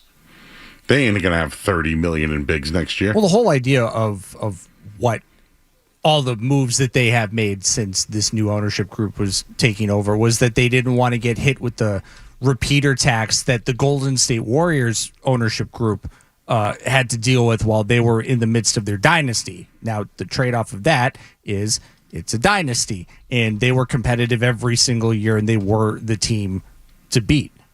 There's no reason that the team that was assembled a couple of years ago, that won a championship, couldn't be of the same vein. And instead, now we're here so that, we can make sure this private equity gets their money back. And also, the Philadelphia part of it is interesting because a lot of the naysayers, and look, if you don't like Jaylen Brown, you don't like Jaylen Brown, but a lot of the naysayers are going, see, that's the best you could get. What does that say about Jaylen Brown? Well, I think this adds a new layer to it, does it not? Because then I can now question, was that in fact the best offer? I personally believe there's no chance it was the best offer. But if you're looking at bad contract A and you're looking at bad contract B, and somebody likes, I like B. I'm a fan of B. Grew up in B. You're probably going to go towards that, even if A might make more sense from a basketball standpoint. True. And that is very troubling to me. All right. Well, where's LeBron James going? There's a report out there. I'll tell you what that is next here on 98.5 The Sports Hub. Sports Hub headlines. ESPN is reporting that the Boston Celtics have signed Neemias Queta to a 4-year, $56 million contract extension. For this season, he'll be making $2.7 million because the Celtics picked up his team option, and then the 4 years and $56 million contract kicks in. The extension kicks in. In this total contract for Neemias Queta, 5 years, $59 million. Red Sox open a 9-game road trip in Anaheim tonight. 9:38 Eastern Standard Time is the first pitch. There'll be Jake Bennett on the mound. Wilson Contreras suspended 7 games. Nate Eaton 3 games for their roles in the bench-clearing brawl at Fenway Park on Tuesday night. Both have appealed their suspensions. ESPN is reporting that the 76ers and the New York Knicks have entered the chat for unrestricted free agent LeBron James. Spain, Portugal, and Switzerland have all won their matches, and they will advance to the next round of the World Cup. Team USA takes on Belgium at 8 o'clock on Monday night. Sports Hub headlines are brought to you by Jeep. I can. You can't spell American without it.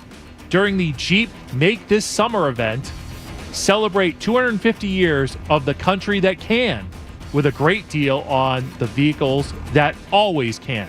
I'm James Stewart. Your next headline will be a little bit around 10 o'clock.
after next week. So it's the 4th, then it's a regular week, then it's All-Star week, and then it's the football season. I think you're in program Q.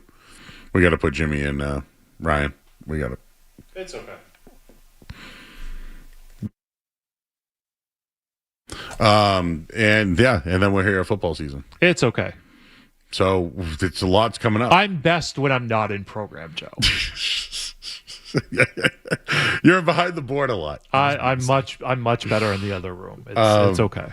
So Taylor Swift, but I can spot start when I need to. I'm like the opener. Oh, you know who we had? Matt Barnes the other day on Nesson. Oh yeah, how's that? He's he knows his stuff. He moves. He's not like Milliken when he moves like this. It's more like body movement, like hey, all-star Matt Barnes 1 point. Taylor Swift and Travis Kelce getting married in New York today. Tremendous. They bought out Madison Square Garden, right? Yeah, and they also have donated over $20 million to many of the charities to help. That's great. To help with. Did you know that Taylor Swift owns property in Boston? Did you know that? I did not. I know she owns a place in Watch Hill in Rhode Island. Owns a good chunk of property in Boston. I would like to know where now. So I think it's in Charlestown. Wow. And this is like I did a duck boat tour recently, and they mentioned that on the duck boat tour. Oh, recently someone asked me most overrated and underrated things about Boston. And you're going to say the duck boat tour. It's a little overrated. I've had fun on the duck boat tour. I think the duck boat tour is a good take. I could have done this earlier in the show, but I won't. I'll just save it for the Joe show and later on. I was surprised. Weeks for that. Yeah, no. It's literally a couple of weeks. Now I'm interested. What were you saying? Most underrated thing about Boston? The walking. The walking's amazing, Joe. You can walk across the city in less than a day. Could be. Yeah, you're right. Like just go the Freedom Trail, and True. you see the important parts of the city. Yeah, you could get from Causeway to Fenway. Going a long way, but still. Yeah, I know I've done it a bunch of times where I've walked across the city. It's a great walk. Get a good day. Not today because it's like 100 and disgusting outside. But today's not going to be. On like a beautiful day, like you can walk across there. Just make sure you hydrate and you're good. So many good food places, and just walking the sites and the history here is amazing. This is what I had. I had new Celtic Stadium. Where's that going? Will there be one? Yeah, I tend to think that there will be, because I had heard that Pags had a proposal for a new stadium. They were going to build it over the Pike. Oh, and I heard he was going to buy a WNBA team too. Yes, he also tried to buy the NHL. Yeah, what happened? Is Wick going to buy the Seahawks now too? I hear a lot about those guys. So the NHL thing was reported in real time. The other thing that you mentioned with the Wick being involved with the Seahawks, that's reported in real time. But I had somebody who told me that Pags was looking at building a stadium over the Pike. It's where all the new development, like there's a car dealership, there's a new hotel where Bubbling Brook is. Not Bubbling Brook, Bubble Bath. Yeah, I know what you're talking about. Like that whole area, yeah. They're going to try to build a stadium on that. That's a proposal that I heard. If you look in Cambridge, the old Leechmere, they built an elevated, but it's beautiful. You can build up. Oh, of course out you there can. For sure. One of the things that I actually learned on the duck boat tour, Joe, was how much Boston was just water in like the 1800s. And so we've just built on top of that. And like, if you do an overlay map of what Boston looked like in 1850 versus what it looks like now, like it's filled up much more with land because we've just built on it. Hi, Joe. You're good with people like B-Rob and Jimmy Stewart, but when you are with others, you become a goofball like Fred T and become unlistenable. Hardy was great with Old Show when teamed with Fred T. Ken from Florida. I don't know. I didn't understand any of that. I don't know how. That was an email. We're still doing that. You're good with other people, but then when you're with other people. I will tell you, on the night show of late, we have, we're going up against the Red Sox. Mm-hmm. And I will tell you, we've been doing a lot of different things, like poop talk. Yep. You guys see what's going on in the Merrimack River? Oh, yeah, a lot of poop in there. Yeah, They have a pipeline now. The beaches will be open this weekend. And we, like, Noah Khan doesn't want people pooping in their pants at shows anymore. So it's like, I talk about that stuff. It's like, guys, the music's good. It's not that good. But today, we did 4 hours of sports, would you say? Yeah. I mean, I could have just done 4th of July foods and all that stuff. But I took the time slot because it is the highest rated time slot in the city and in the world. And we used it as a sports vehicle. I mean, the Jaylen Brown news is a big deal. We ranted and bitched about the Red Sox. We did trades that we cried about or moves or things that happen in sports that we cried about. So, yes, I can be a goofball, but it depends on the timing. I think it's versatility, Joe. Well, I think thank you. we opened up and we talked about the fun in sports and sports radio being entertainment, sports entertainment. Like, I think the Joe Show is fun. Thank you. I think working with you is fun. Thank you. It's a different pace. It's You've a way different. I got to say, Stu has definitely settled into the Joe pace. It's a Joe pace. Yeah, I'm doing the baseball hour on Monday, and the baseball. You just go. Oh, I'm not here Monday, but I was going to tell you, just go as long as you want till 7. And so, like, I did the baseball hour a few weeks ago, and I was just like, okay, sports take. Here it's like, kick your feet up. Okay, gonna relax a little bit. Okay, what are we doing, Joe? How we doing? Moments in it's hot wrestling out. that made us sad. Well, it's hot out. It's I could do hot out. I want a Dell's ice cream. Where am I going in Gloucester? Lobster roll, hot buttered. I could do all that, but I'm going to save it for my own show. We talked about your 20 years in sports radio, my 25. Yeah, We've had a lot of people therapy we like today. and a lot of therapy. people we don't like, and we did a lot. So a couple other things I missed on the thing today. We were shooting the breeze, if you will. Yes. The Red Sox West Coast trip, don't care. 9 games. The World Cup's been awesome. Where will LeBron go? In your headline, you mentioned he's visiting New York as well as 76ers. I think he ends up in Cleveland. Okay. Ovechkin's going to come back for another year. Yep. Did you hear about the AI Jack Edwards? I did not hear about this. Please tell me more. They're making they're doing a documentary on Jack, but I think Nesson's doing it. I don't know if I should have been saying that or not. I don't know. Well, it's out there now. But they're gonna get an AI voice because they want Jack's voice as a kind of like Ozzy Osbourne's voice. Or you think Joe Castiglione would ever get his own? Swinging a pop up. Swinging a pop up. My Joe is out of who else? Gino would be a good one. All right, Gil and Gino, like both of them.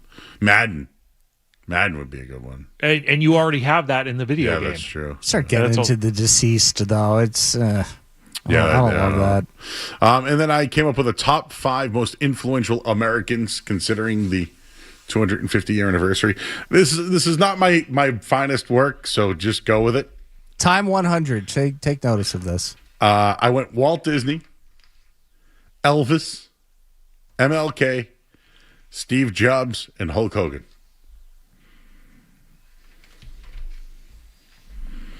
It's my list. It sucks. If you don't like it, that's fine. You got 250 years more to do this. So, whatever. And I didn't give Jimmy really time to prepare for one. I think I would add Jackie Robinson to that list. Great one for sports. Great one. And just society and everything. Yeah. Anyways. All right. Calls. Our buddy JP and MP's on the line. Hi, JP. Joey Knights. Imagine driving to work. You got to work on the 3rd, and there's Joey Knights doing a day show. Joe, I got 2 in or out houses and a quick question for you. Important one for Joe Murray. Out on potato salad tomorrow. Yeah, too hot. Okay, and then I got Tommy for Lynn question. I don't know if you saw it, Joe. That lion's mane jellyfish that are washing up on the beach at Lynn Beach. Yeah, you got to Google it. 100% out on that. And, Joe, an important 4th of July question with everything going on. You're barbecuing the corn. Is it in the aluminum foil or right on the grill, Joe? We need to know. I do aluminum foil. Only way to go. Thanks, Joe. Thank you. It compresses it. Sometimes when I go to Five Guys, sometimes they put it in the tin foil. When they do that, I feel like it congeals it a little bit. So I do the vegetable basket. Oh, okay.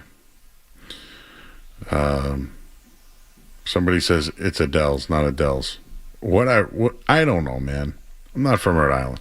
Adele, like the singer? T is in Rhode Island. Hi, T. See, another joke that didn't land. Hey, Joe Murray, you are the man. I've been a fan of yours and Kendra Middleton for a long time. I told Kendra like a week and a half ago, you guys need more airtime, and keep being you. I appreciate your night show and your versatility. Like, Jay Stu just summed it up perfectly. Like, you're fun. You bring fun to the discussion. But I just wanted to give you props on your JB take, which was, it's spot on, right? Like, that rant is just, I'm a diehard Celtics fan, but I think that's how the majority of us feel. Is like, it's just, did you just dump this guy and say you can't win a championship with him when you already did win a championship with him? Last thing for you is this Joey Chestnut chicken wing eating contest. Are you going to be there? Because it'd be cool. I think I'm definitely going to go. Yes, Joey Chestnut's the man. Jay Stu and I are broadcasting live. We'll be there. Perfect. I'll see you guys there. You guys keep up the great work. Happy 4th of July. And, yeah, I'll see you on Saturday, my man. Nice. Yes. He Brook said, Casino. yes, July 11th. July 11th. The guy said, I need more airtime. I'm on every night. And I'm on Nesson today at 4 o'clock. Just wait until Patriot season starts. And then I'll be on Patriots post game. You need more, Joe. Today we are going to be doing a hot dog eating contest on Nesson at 4 o'clock today. Okay, it's you and who else? Lucy Birch. Okay. And Keegan Stiefel. Okay. It's the three of us. Keegan's a dark horse there. Yeah. Oh, really? I think so. I think Lucy is. I think she, believe it or not, for a very fit woman, she can eat. I see her Instagram. She's at the Capitol Grill a lot. That's right. James Stewart. Joe, it's been a pleasure. Enjoy your 4th of July. What's Thanks your for favorite indulging. firework? The ending of Keith Lockhart's. Okay. Roman candle for me. Oh. Oh, yeah. Ryan Garvin, happy 4th of July to you. These are the two people I would get out of bed for on a July 4th weekend right here. Jay Stu, Joe Murray. Thank you, Ryan. Baby, you're a firework. I don't know the rest of the words. All right. Everybody, goodbye. Happy 4th of July. See ya.